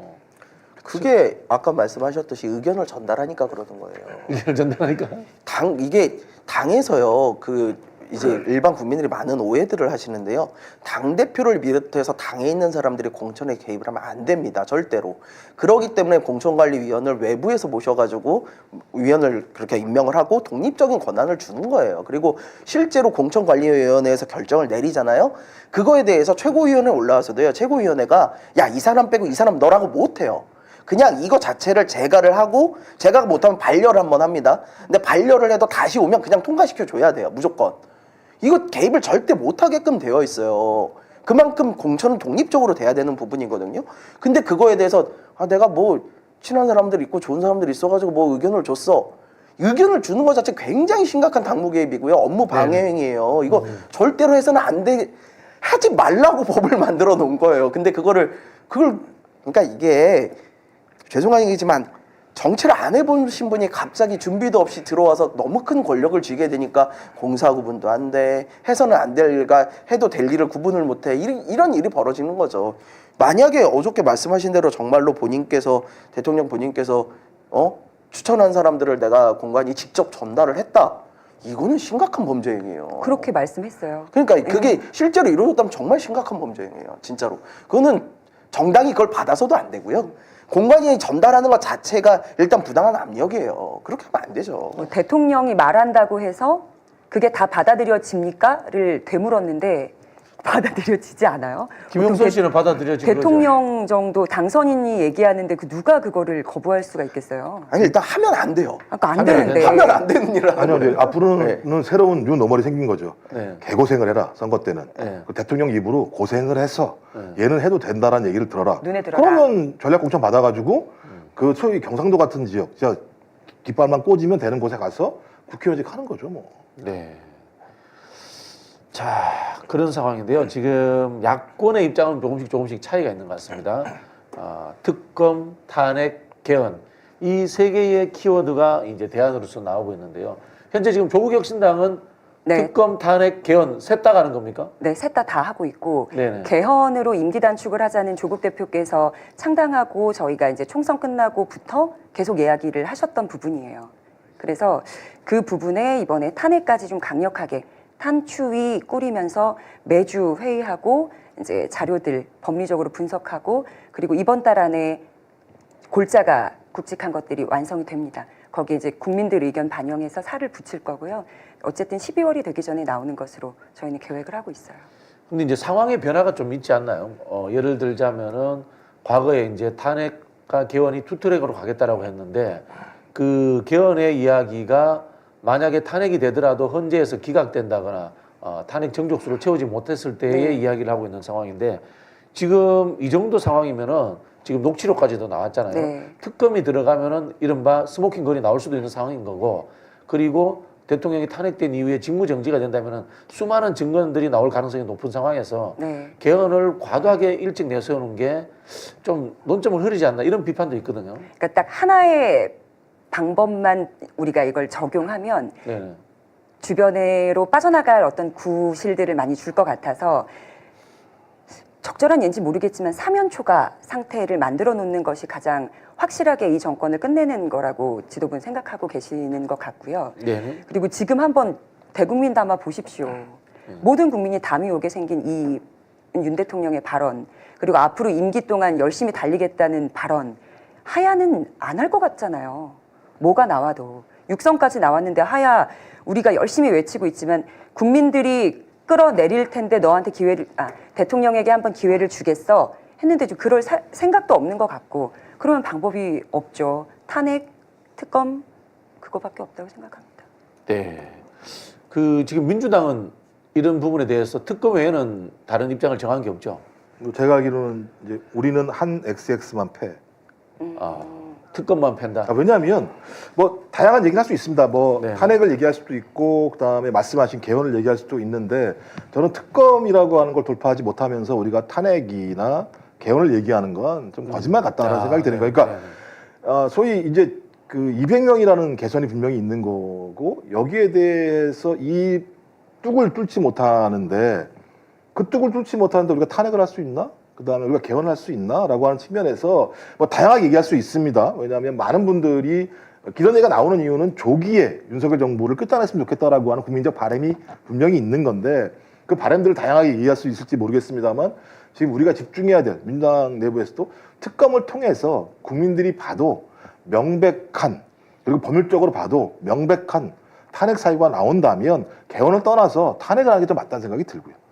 그다음에 탄핵을 하고 난 다음에 탄핵된 이후도 우리가 고민을 해야 되는 거잖아요. 그럼 탄핵 이후에 어떤 나라를 구성할 것인가라고 하는 그러니까 현행 법률 체계가 갖는 대통령제의 근본적인 문제를 해결할 수 있는 방법이 무엇인가라고 하는 부분들로 쭉 가야 됩니다만 지금 우리가 그걸 고민하기 이전에 이 지금 대통령의 아주 대통령과 대통령 부인의 엄청난 이 위법 행위들을 밝혀내는 것 자체가 좀 우선순위로 잡히는 것이 맞다라고 하는 생각을 하는 거고요. 또 말씀하신 것처럼 소위 뭐 탄핵 개헌 이런 얘기를 하는 순간 다른 이해와 해석들이 들어갈 가능성이 있는 거죠. 뭐 예를 들면 이재명 당대표가 빨리 대통령이 되려고 하는 거 아니야? 라는 식의 또 아니면 저는 뭐 사법 리스크가 없다고 생각합니다만 사법 리스크를 넘어가려고 하는 거 아니야? 뭐 이런 측면들.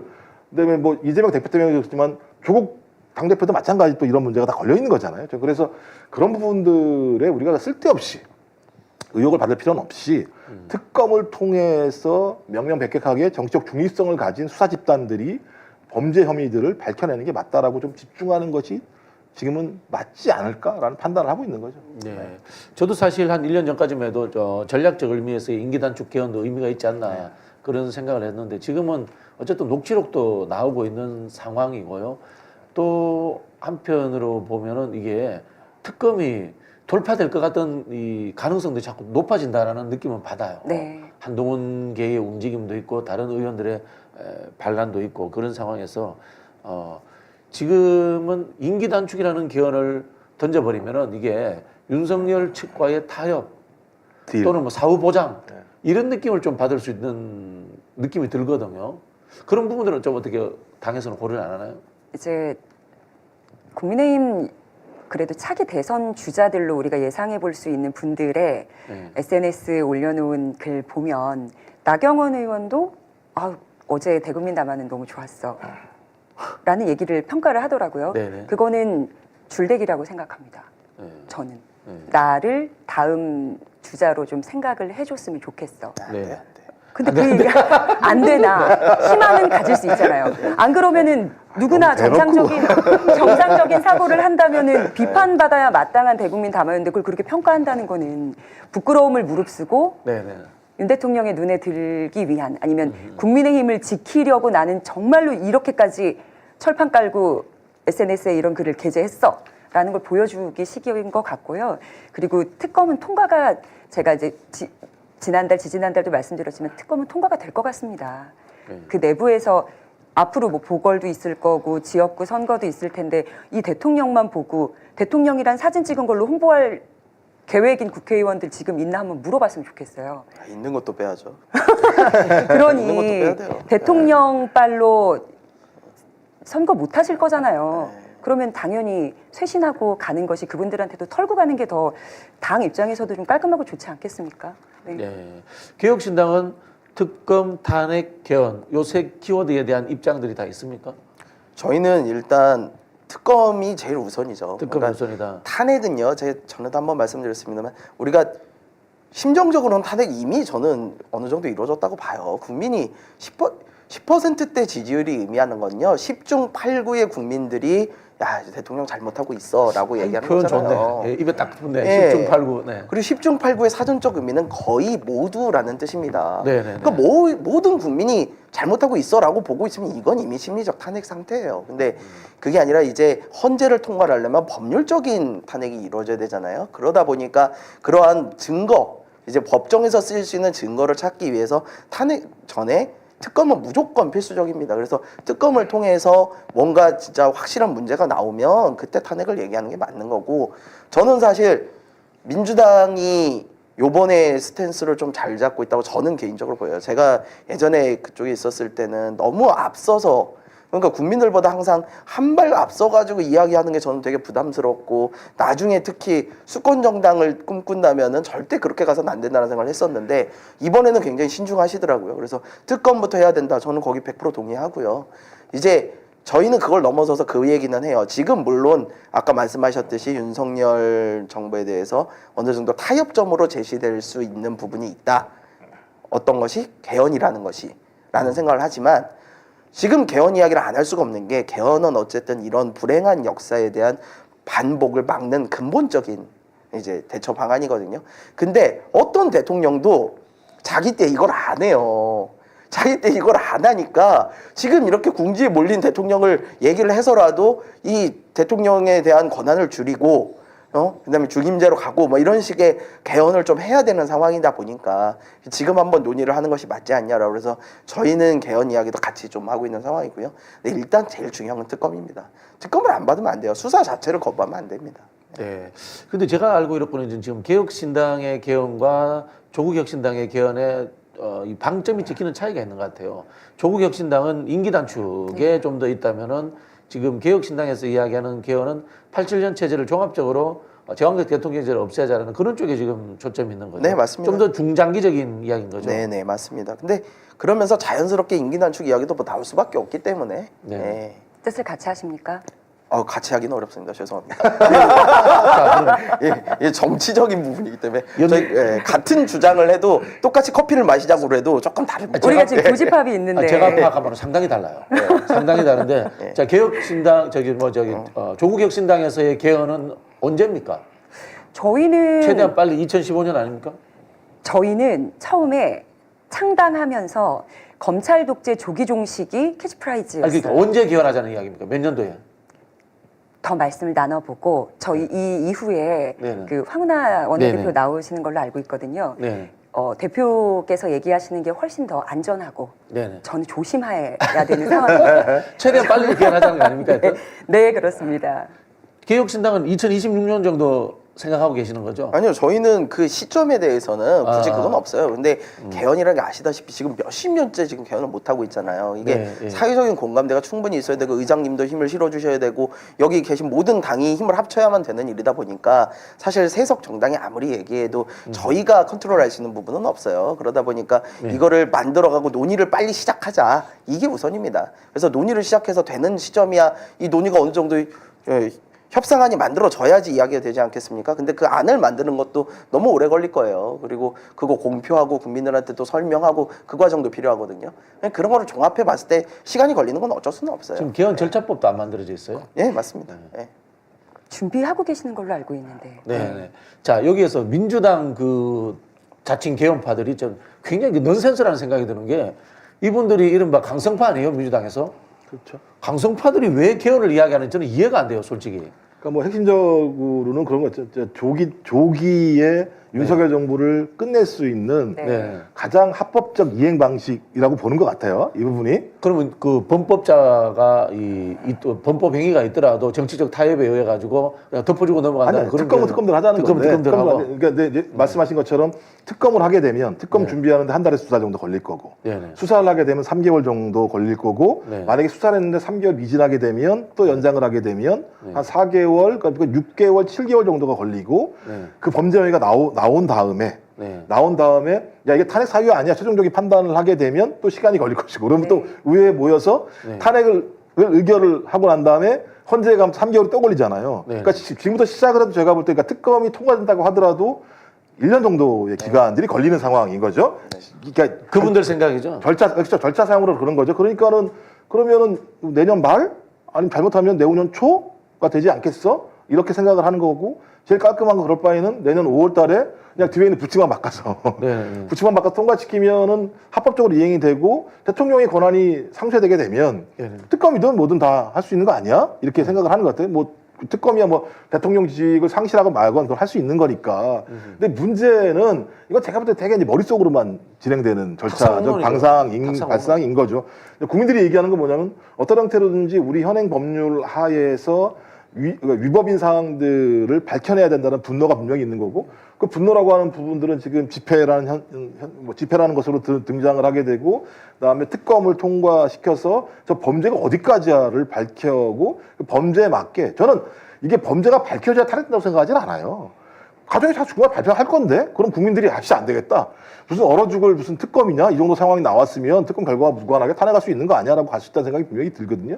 근데 이제 이거 갖다 그냥 쭉 평평하게 쭉 이렇게 깔아놓으면 일직선으로 깔아놓으면 아이고 너무 길어라고 생각할 수 있지만 저는 국민적 역동성이 분명히 있다. 2016년 탄핵 과정도 마찬가지입니다만 오히려 국민적 분노가 이미 탄핵을 갖다 완성을 시켰기 때문에 네.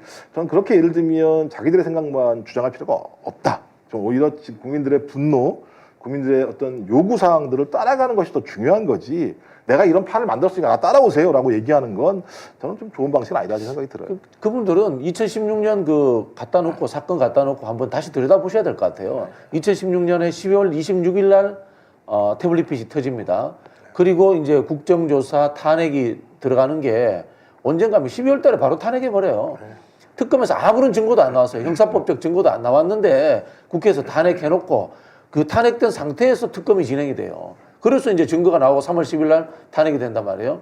탄핵이 완벽하게 이제 헌재에서 인용이 된단 말이에요. 결국은 한 석 달 만에 끝났어요. 아니, 단순하게 그 당시 박근혜가 5%였어요. 네네. 국정 운영 지지율이 통치 못해요. 네. 아니 5%짜리 대통령이 어떻게 통치를 국민적 신뢰가 없는데? 그럼 지금도 마찬가지인데 지금 17%까지 나왔잖아요. 만약에 10%대 초반이에요. 통치가 불가능한 거예요, 기본적으로. 네. 통치가 불가능한데 그걸 내버려 두는 건 저는 국회의 직무유기예요. 정치적 판단을 해야 되는 거죠. 전 그런데 아직까지 그런 사태가 안 왔으니까 결정을 안 합니다만 아니 만약에 이번 주에 갤럽 조사를 했는데 13% 정도 나왔어요. 13이나 15가 만약에 예를 들면 네. 정치권이 고민해야 되는 거지 이 부분에 대해서. 야 이걸 어떻게 해야 되는 거지? 이걸 내버려 둬야 되는 거야?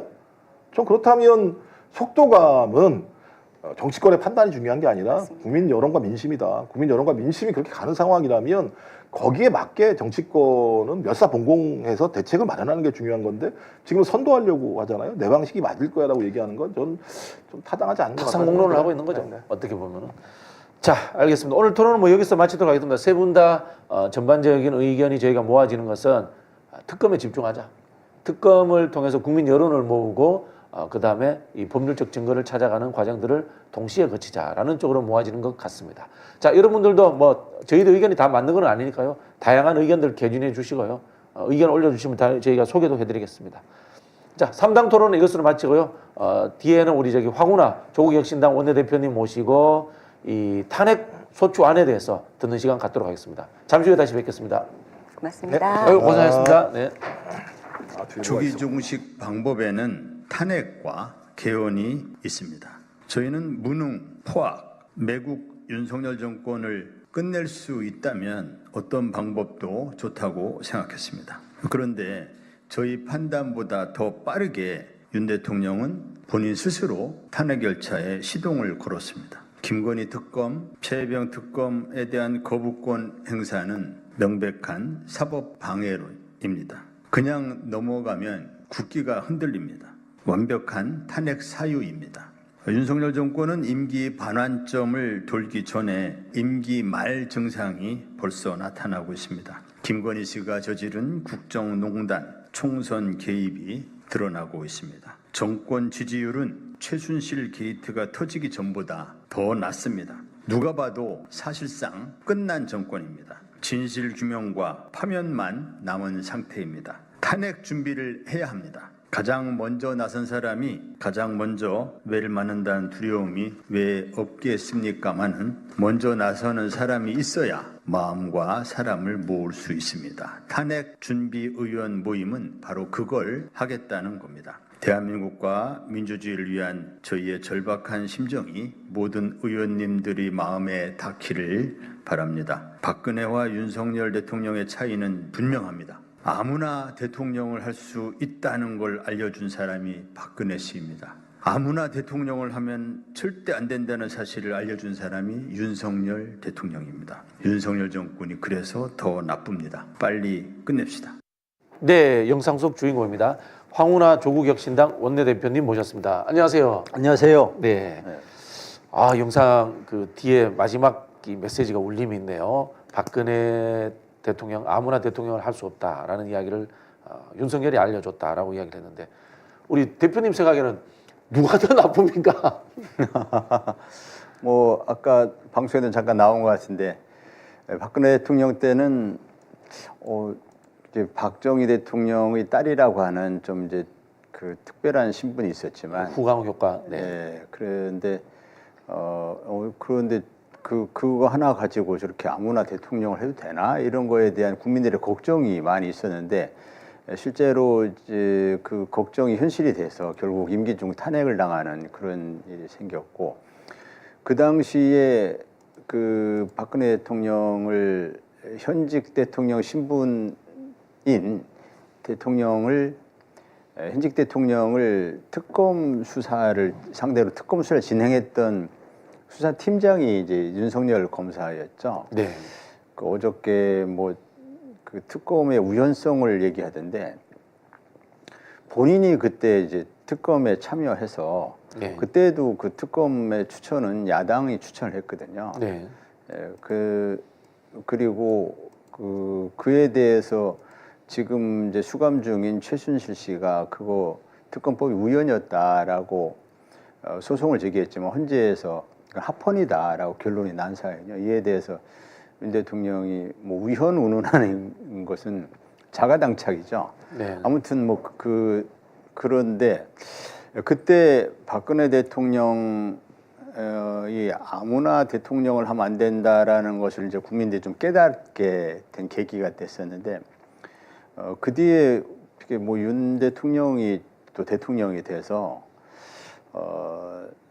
대통령이 아무나 할 수 있구나라는 걸 박근혜 대통령이 깨닫게 해줬다면은, 윤 대통령은 아무나 해서는 절대 안 된다라는 걸 깨닫게 해줬기 때문에 네. 윤 대통령이 훨씬 더 박근혜 대통령은 그래도 그 보수의 어떤 상징적인 측면이 있었습니다. 보수의 상징은 예컨대 애국심, 뭐 어떤 전통, 뭐 품위 이런 것이 이제 보수의 상징 가치라고 볼 수 있는데, 박근혜 대통령은 국민들이 그래도 애국심이 있는 분 아닌가 뭐 이런 생각이 있었어요.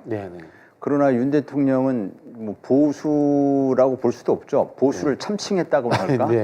그리고 얄팍한 법 지식을 가진 법 기술자에 불과한 거거든요. 그 법 기술을 가지고 그 사법 쿠데타를 일으킨 거죠. 연성 쿠데타를 일으켜서 집권에 용케 성공하고, 그러면 이제 집권에 성공한 이후에는 그래도 검사 출신이라고 하는 그런 걸 다 벗어 던지고 정말 대통령 직책을 좀 잘 수행을 하길 그래도 기대했죠. 안 뽑은 사람들도. 그러나 최악의 대통령으로 검사 출신이 보여줄 수 있는 최악의 면모를 계속 보여주고 있거든요.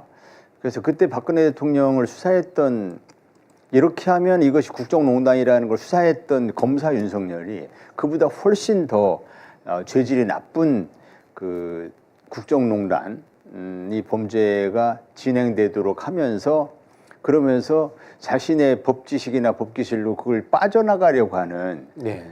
그리고 국민들을 얼마든지 기망할 수 있다라고 생각하는 특수부 검사들이 대체로 그런 생각이 많습니다. 네. 특수검사들은 자신들이 프레임을 짜놓고 네. 이 프레임을 짜면은 국민들이 그대로 그걸 믿을 거야. 우리가 뭐 이렇다고 하면 이런 줄 알겠지. 네네. 우리가 이렇게 사건 프레임을 짜면 언론은 그걸 따라올 수밖에 없고 국민들은 언론이 보도된 대로 믿겠지. 얼마든지 여론은 만들 수 있어. 여기에 익숙한 그런 특수 검사들은 그런 마인드를 갖고 있기 때문에 국민들을 속이는 걸 예사로 생각합니다. 네. 그리고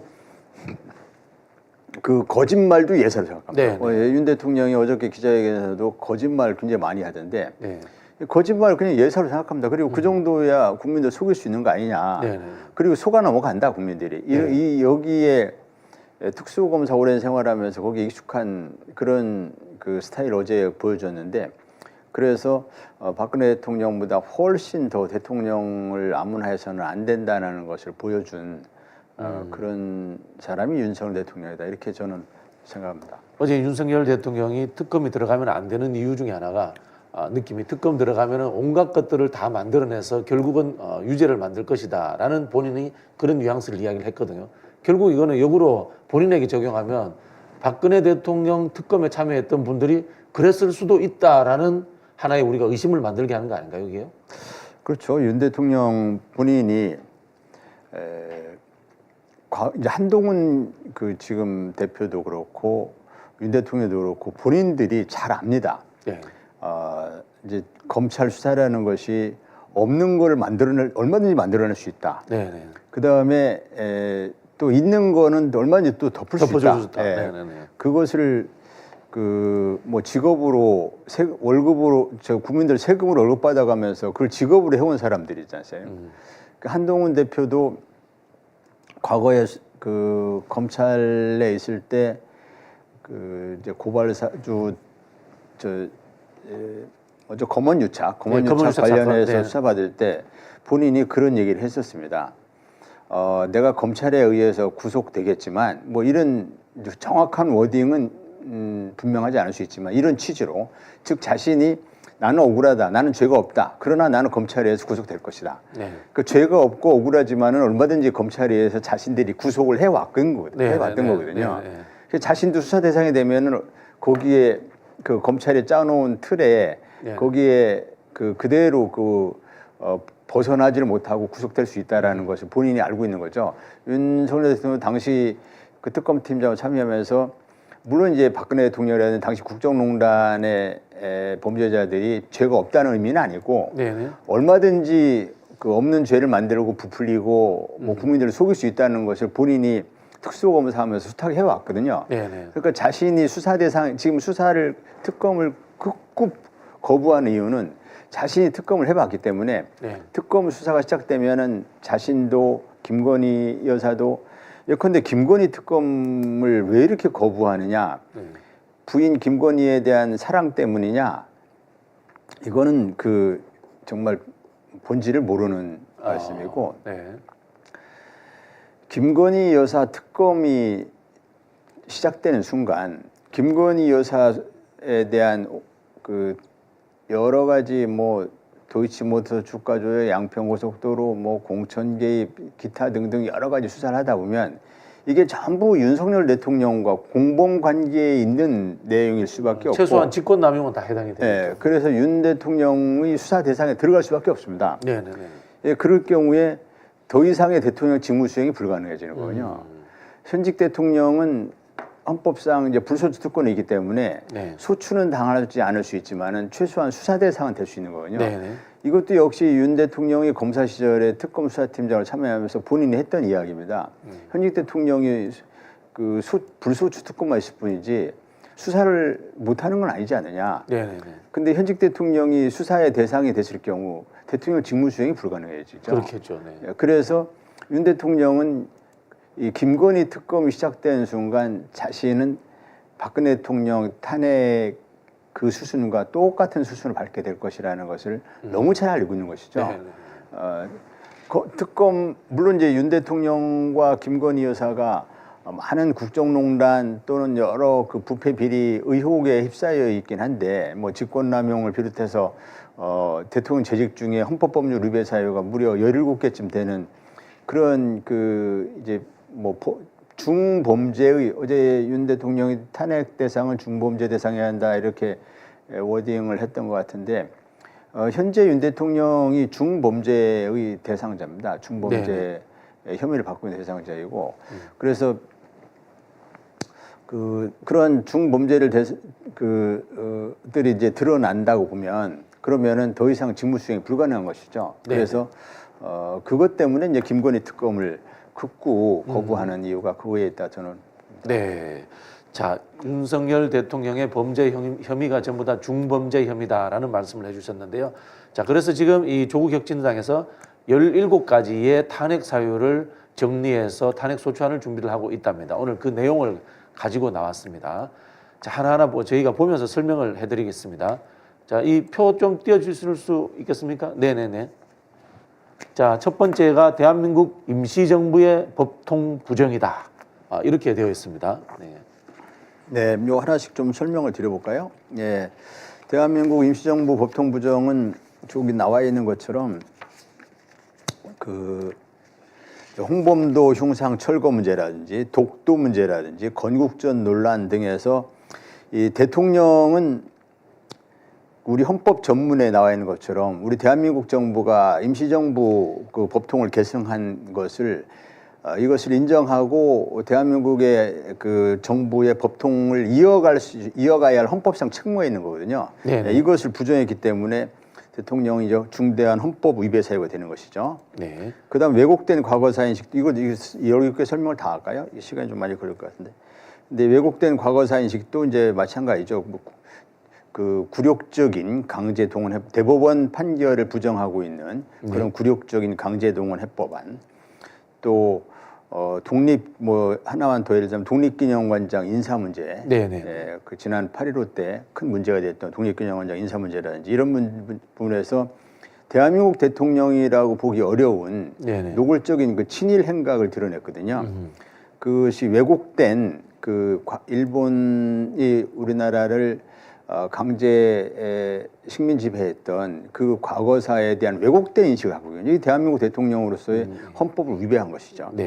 후쿠시마 오염수 투기는 이제 국민들의 생명을 지켜야 할 대통령의 생명과 안전을 지켜야 할 대통령의 책무를 역시 소홀히 한 것이고 거부권 남용은 대통령이 지금 계속 거부권 행사하고 있는데 이게 이해 충돌 의무 위배이다 또는 상권 분립 위반도 될 수 있고 그 헌법 거부권은 내재적인 한계가 있는 거거든요. 거부권을 뭐 무제한으로 허용하는 것이 아니라 내재적인 한계가 있습니다. 어떠한 경우에는 대통령의 거부권 행사가 정당화될 수 있지만 이러이러한 한계를 벗어나는 거부권 행사는 그건 헌법 위배 사유고 그래서 대통령 탄핵 사유가 된다.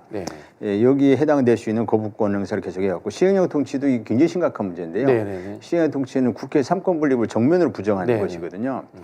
대표적으로 이제 국회에서 입법한 검찰개혁법안 그것을 완전히 시행령으로 완전히 바꿔가지고 검찰의 직접 수사를 제한하는 것이 국회 입법 취지였는데 예전에는 뭐 부경공선 방대에서 6개 대상 부패 경제 그 공무원 범죄 그다음에 선거 범죄, 방위사업 범죄, 대형 참사 이 6개 범죄를 검찰 직접 수사 대상으로 했다가 지난번에 국회에서 법 바꾸면서 부패와 경제로 축소했단 말이죠. 그런데 지금을 모든 범죄를 다 넓혀놔 버렸어요. 시행령을 통해 가지고. 시행령을 통해서 이것은 완전히 국회 입법을 노골적으로 무시하고 입법을 무력화한 삼권 분립 위배 사유가 되는 것이죠.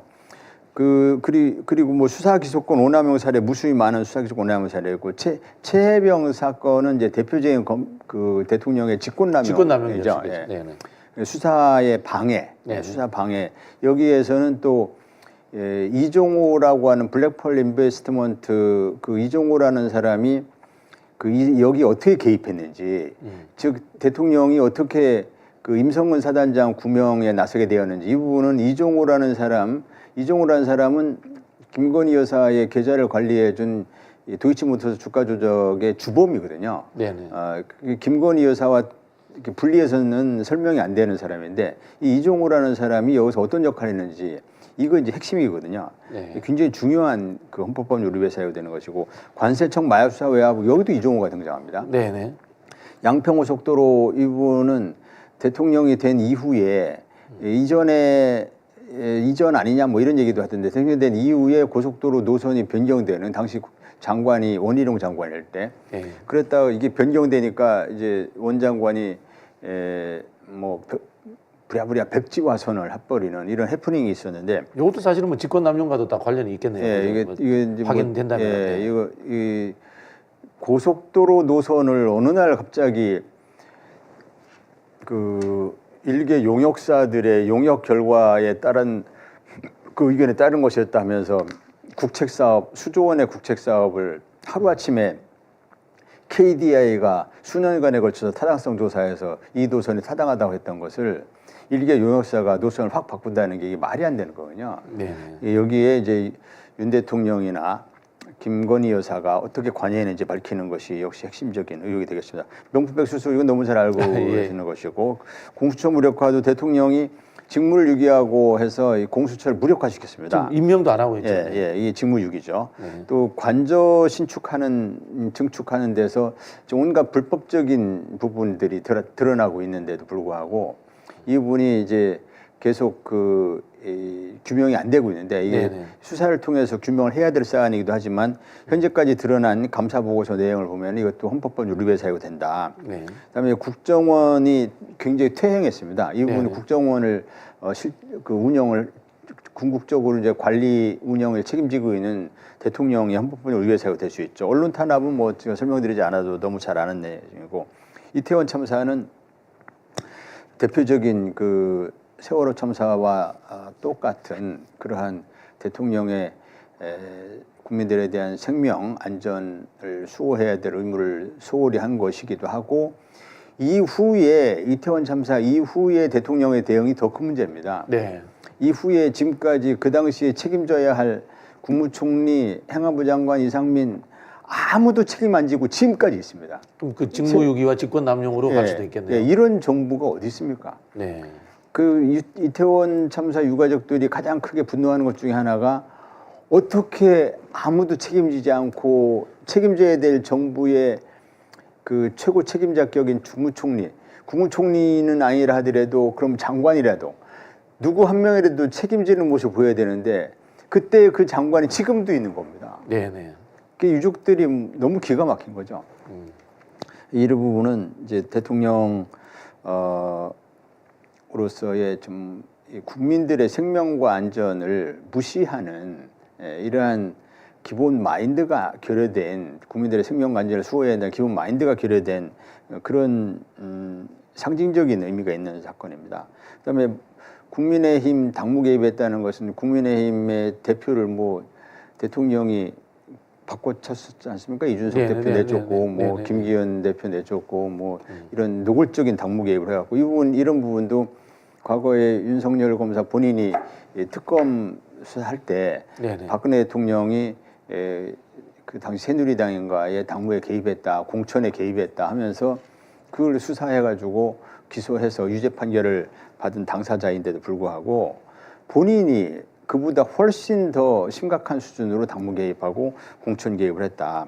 이제 명태균 의혹은 뭐 지금 계속 논란이 되고 있습니다만 이게 가장 큰 문제는 본질은 국정농단인 거죠. 명태균이라는 사람이 위한 국정농단.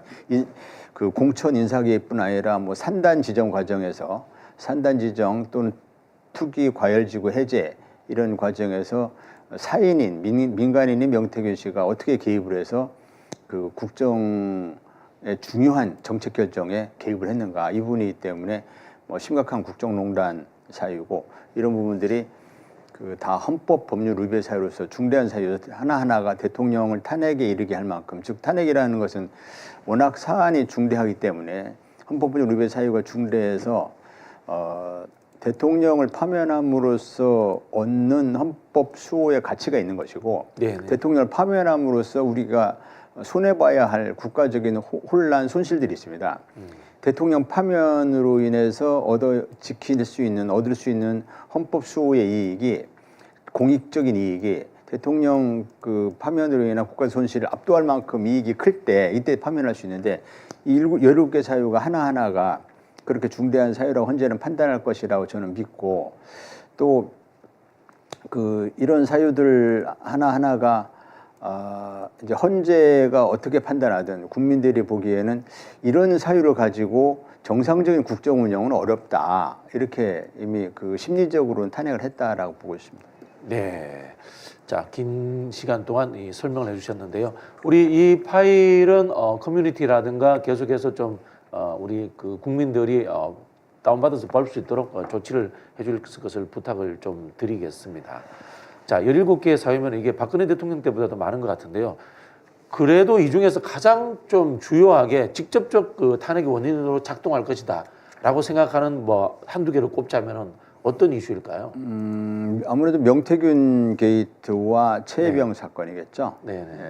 명태균 게이트는 김건희 특검을 통해서 좀 진상이 규명될 사안입니다. 그래서 김건희 특검이 지금 굉장히 중요한 우리가 넘어야 할 그 과제 또는 이제 넘어야 할 고비, 허들, 이렇게 볼 수 있는데, 김건희 특검을 통해서 명태균 게이트는 그게 하나씩 드러나게 되면 최순실 국정농단을 능가하는 그러한 그 국정농단이라고 봅니다. 그래서 심각한 사안이고, 최혜병 그 사건도 이 대통령이 임성근 사단장이라는 사단장을 구하기 위해서 굉장히 무리한 그 수사 외압을 행사하거든요. 네. 근데 대통령 입장에서 보면은 사단장 뭐 작전 중에 그 어느 작전이든 뭐 이제 수해에서 인명을 구조하기 위한 작전이든 어떤 작전이든 그 작전 과정에서 그 부득이하게 병사들이 희생당하는 경우도 있죠. 네. 그런 경우에 비록 사단장이 책임이 없다 하더라도 일단 그 관리를 잘못한 책임 등을 물어가지고 사단장을 보직 해임시키는 것은 지금까지의 관행이죠. 예, 그것이 어떤 고위 공직자가 그 부담해야 될, 안아야 될 당연한 어떤 그 책무, 뭐 고위 공직자가 또 안아야 될 어떤 뭐 책임의 범위에 포함된다 보는 거거든요. 그런데 대통령 입장에서는 사단장 이상의 고위 공직자가 뭐 수만 명이 될 수 있습니다.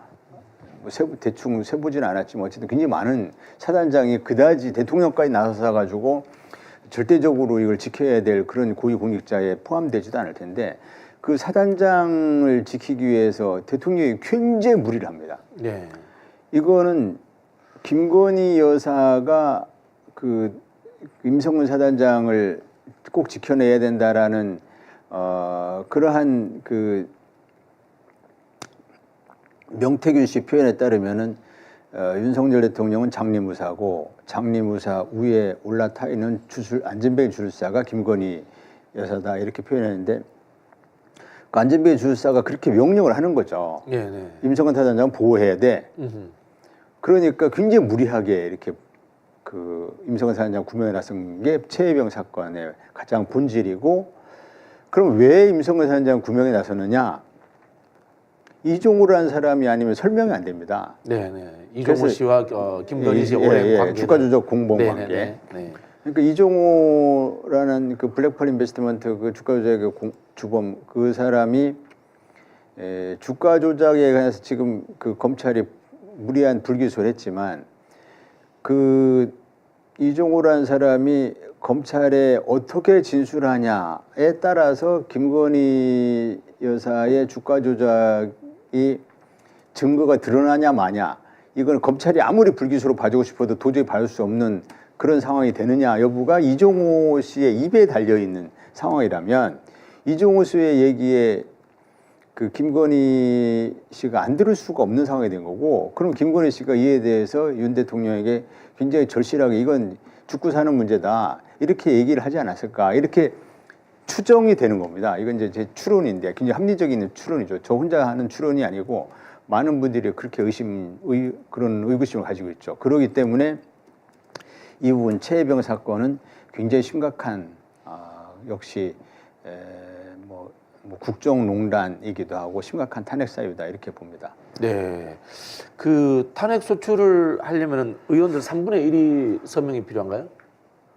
탄핵은 이제 발의가 있고 가결이 네, 있고, 발의가, 네네. 예, 이제 발의는 발의가 이제 3분의 1이죠. 150명, 150명. 아, 절반이네요. 예, 네네. 150명이 발의할 수 있고, 네, 대통령 탄핵으로 200명이 돼야 이제 국회에서 가결이 되는 거죠. 네네. 그러면 이제 탄핵 소추가 시작돼서 헌재에서 헌법재판관이 9명인데 9명 중에 3분의 2인 6명, 이 가결 6명이 그 인용을 해야 그래야 네네. 헌재에서 인용 결정이 대통령 파면 결정이 되는 것이죠. 지금 근데 민주당이 탄핵을 당론으로 정하지는 않았단 말이에요. 그렇다면 이걸 이제 발의하는 과정에서 민주당 의원들의 개별적 도움이라도 이제 필요할 수 있는 상황인데. 민주당이야 언제든지 탄핵에 발의에 참여하겠죠. 민주당이야, 예, 네네. 민주당이야 전혀 문제가 안 되죠. 아, 전혀 문제가 안 된다. 네. 예, 근데 200명이 돼야 되기 때문에 네, 통과되는 예, 200명이 돼야 되니까 그 민주당, 조국혁 신당 다 끌어모아봐야 안 네. 되는 거고. 네, 또 발석이 모자라는 그런 상황이네요. 예, 그래서 이제 국민의힘 의원들을 확보해야 되는데, 네.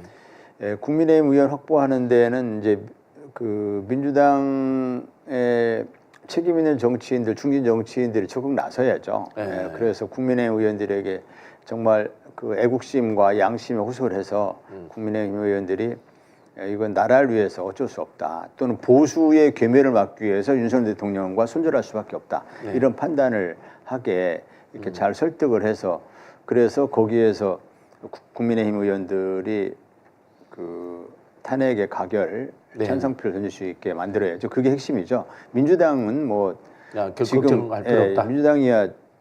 민주당이야 뭐 지금 당장은 그 탄핵 얘기를 잘 말 꺼내는 걸 조심스러워하고 있는데 그거는 탄핵의 의지가 없어서가 아니라 조국혁 신당처럼 누군가가 탄핵에 대해서 좀 선도적으로 치고 나가면은 민주당 굉장히 고마워하겠죠. 네. 그렇게 좀 해주라. 그 민주당은 그렇게 하기가 어렵다. 왜 어렵냐? 그렇게 하려면 민주당이 실제로 탄핵을 발의를 해야 돼요. 발의를 할 수 있으니까 150석이 넘으니까 발의를 하면은 200명을 채워야 될 부담이 따릅니다. 민주당은 그걸 던져놓으면 무조건 끝까지 밀고 나가야 된다. 책임을 져야 된다. 완벽하게. 그런데 200명을 발의를 하면은 표결로 가야 돼요. 근데 표결에서 200명을 못 채우면은 이거 아주 낭패스러운 일이잖아요. 그래서 섣불리 얘기를 할 수가 없는 겁니다. 그게 여건이 성숙되지 전까지는 쉽게 얘기할 수 없는 거고 여건을 성숙시키는 역할을 민주당은 한번 얘기를 하면 그 책임을 져야 되고 그 민주당이 그렇게 적극적으로 나설 수 있도록 여건이 성숙되길 원하는데 성숙시킨 역할을 누군가 해줘야 되는데 그게 조국 신당이다. 이 역할을 해주길 바라는 거죠. 그래서 조국 신당이 지금 좀 선제적으로 쇠병이선의 역할을 하고 있는 것이고 민주당이야 뭐 탄핵 발의에 얼마든지 참여하죠. 알겠습니다. 곧바로 참여할 것인데 헌재 문제에도 이야기 안 할 수가 없는데 헌재가 지금 임명이 다 안 되고 있지 않습니까? 이것도 윤석열 대통령이 탄핵에 대한 우려 때문에 헌재를 무력화시켜 놓지 않았나라는 이런 비판도 있거든요. 그래서 사실은 이 탄핵이라는 게 조금 전에 말씀드렸지만 일단은 국민의힘 의원 중에 뭐 최소 8명 이렇게 얘기하는데 개혁신당도 어떤 입장일지 모르기 때문에 그래서 그보다는 좀 많아야 되고 200명을 간 넘기는 수준으로 해서는 안 되고 과거 박근혜 대통령 탄핵 때도 234명이었습니다. 그 정도로 국민의힘 의원들 중에 거의 절반 가까이가 이탈해야 합니다. 그 정도의 국힘의 이탈이 나와야 되고 그렇게 하고 국민들의 탄핵 찬성 여론이 압도적이어야 돼요. 한 80%를 넘는 80-90%의 압도적인 그 탄핵 지지 여론이 형성이 돼야 되고 그렇게 돼도 현재의 헌법재판관들의 그 면면을 보면 이게 그 국민들의 뜻에 어긋나는 엉뚱한 판결할 가능성을 배제할 수가 없어요. 그래서 헌법재판관들은 과거에도 뭐 관습업법 뭐 이런 엉뚱한 판결도 하고 굉장히 정치적인 판결을 하는 데고 또 현재 성향상 굉장히 보수화되어 있고 그래서 국민들의 그 압도적인 여론이 어떠냐는 거에 아랑곳하지 않고 그 헌재에서 탄핵을 기각해버리는 이런 판결할 가능성을 배제할 수가 없어요. 네.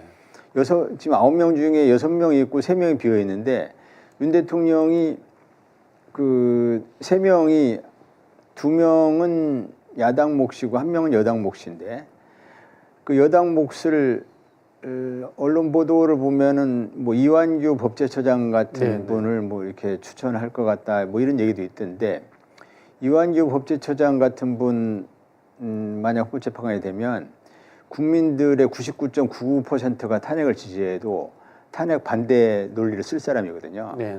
절대로 헌법재판관 임명돼서는 안 될 사람인데 이제 그런 지독한 검찰 만능주의자이고 지독하게 독선적 사고 방식을 가지고 있는 사람인데 그런 사람을 헌법재판관으로 임명을 하고 나머지 2명은 임명을 안 해버리는 거죠.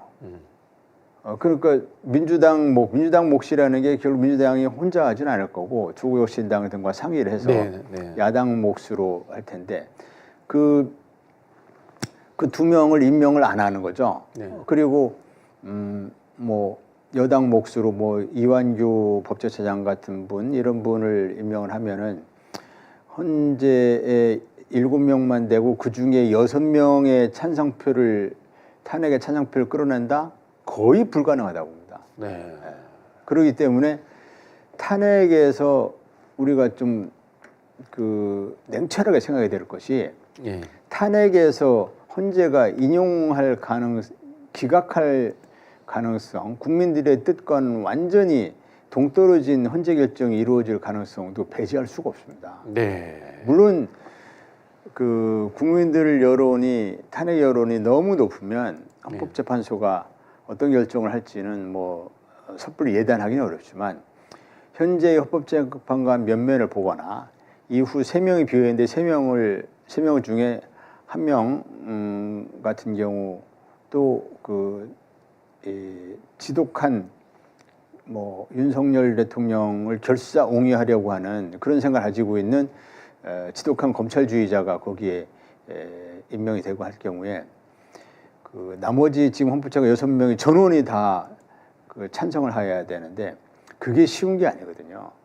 그게 쉬운 게 아니기 때문에 그래서 헌재에서 그 이게 탄핵이 기각이 될 수도 있다는 것을 염두에 두어야 합니다. 그래서 그 대안으로 이제 개헌을 생각하는 것이죠. 자, 개헌 이야기를 길게 안 하고 제가 딱 하나만 질문 드리겠습니다. 사실 헌재가 선출되지 않은 권력인데 선출된 권력의 대의기관인 국회가 결정한 것들을 발목 잡는 역할들을 한다.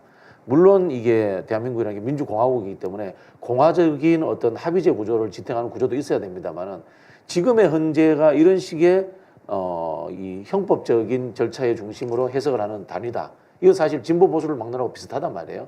이런 부분에서 개헌 시 헌재를 없애자라는 의견들도 있는데 그런 부분들에 대해서는 개헌안에서 좀 검토가 되고 있습니까 혹시? 개헌은 이번에 개헌연대에서 준비하고 있는 개헌은 개헌의제를 많이 다루긴 좀 어렵습니다. 개헌의제를 많이 다루려면 개헌안에 합의하는데 시간이 많이 걸립니다. 개헌의제가 뭐 수십 개 있을 수 있거든요. 대표적인 지금 그 개헌의제는 이제 이른바 4년 중임제, 결선투표제, 권력구조 문제, 이런 권력구조 문제이고 뭐 헌법 전문에 5.18 정신을 담자 뭐 이런 정도들이 얘기되고 있지만 그 외에도 뭐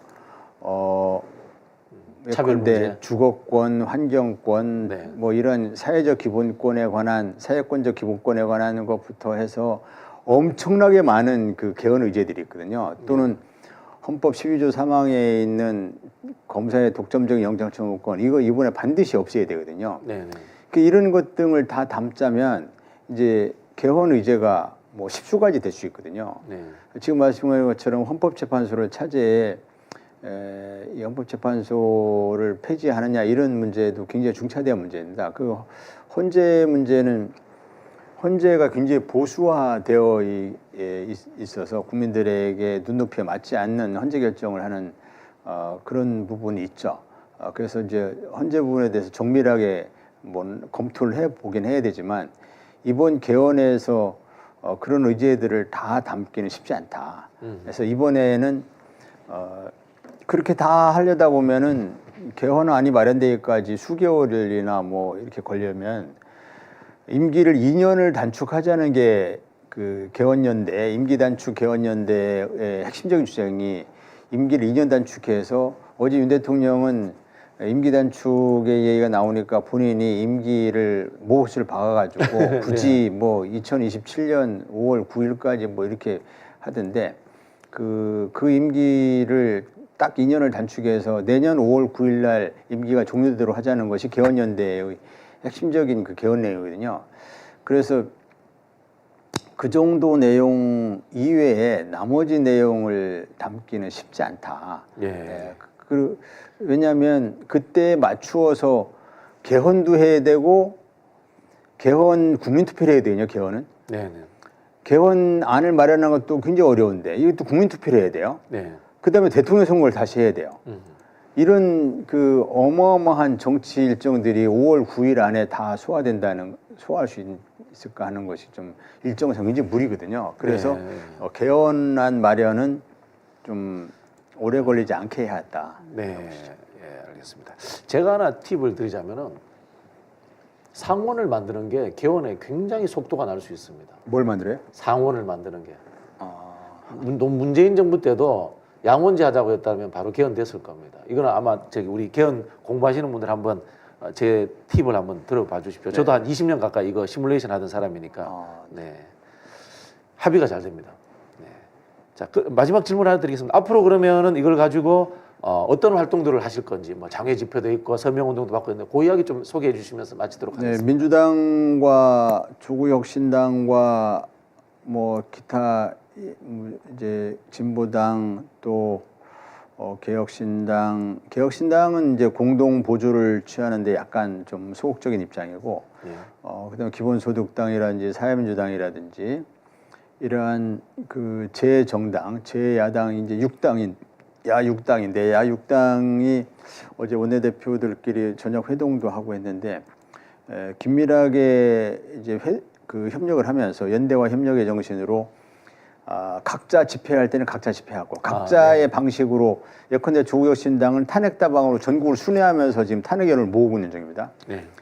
그런 방식으로 진행을 하고 또 민주당은 내일 단독으로 민주당이 장외 집회를 하겠다 하는 것이고 16일 다음 주에는 야당이 공동으로 또 그 장외 집회를 합니다. 이런 식으로 어떤 때는 공동으로 어떤 때는 단독으로 하면서 각자의 방식으로 또는 모두 뜻을 모아서 힘을 모아서 공동으로 이런 방식으로 탄핵에 대한 국민 열기를 모으고 조직화해서 그리고 그래서 1차적으로는 김건희 특검법을 통과시키고 그리고 이제 조국혁신당이 이어서 탄핵 소추안을 공개하고 이러면서 이제 한 12월 초부터는 본격적으로 탄핵 준비에 들어가야 한다 이렇게 보고 있습니다. 네, 알겠습니다.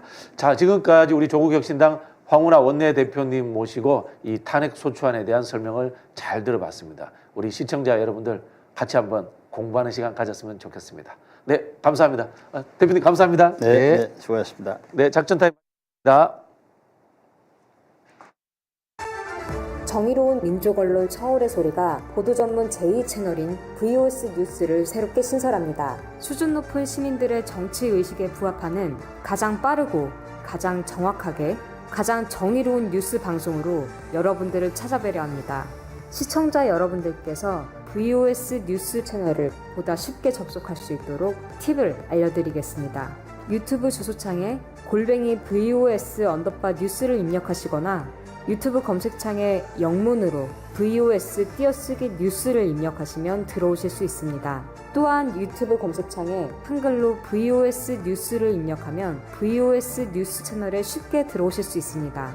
대한민국 민주화 그리고 적폐청산 투쟁에 올곧은 한 길을 걸어온 서울의 소리와 보도 전문 채널 VOS 뉴스를 계속 응원해 주시길 부탁드리며 시청자 여러분의 외로운 마음을 담은 방송이 되도록 노력을 아끼지 않겠습니다.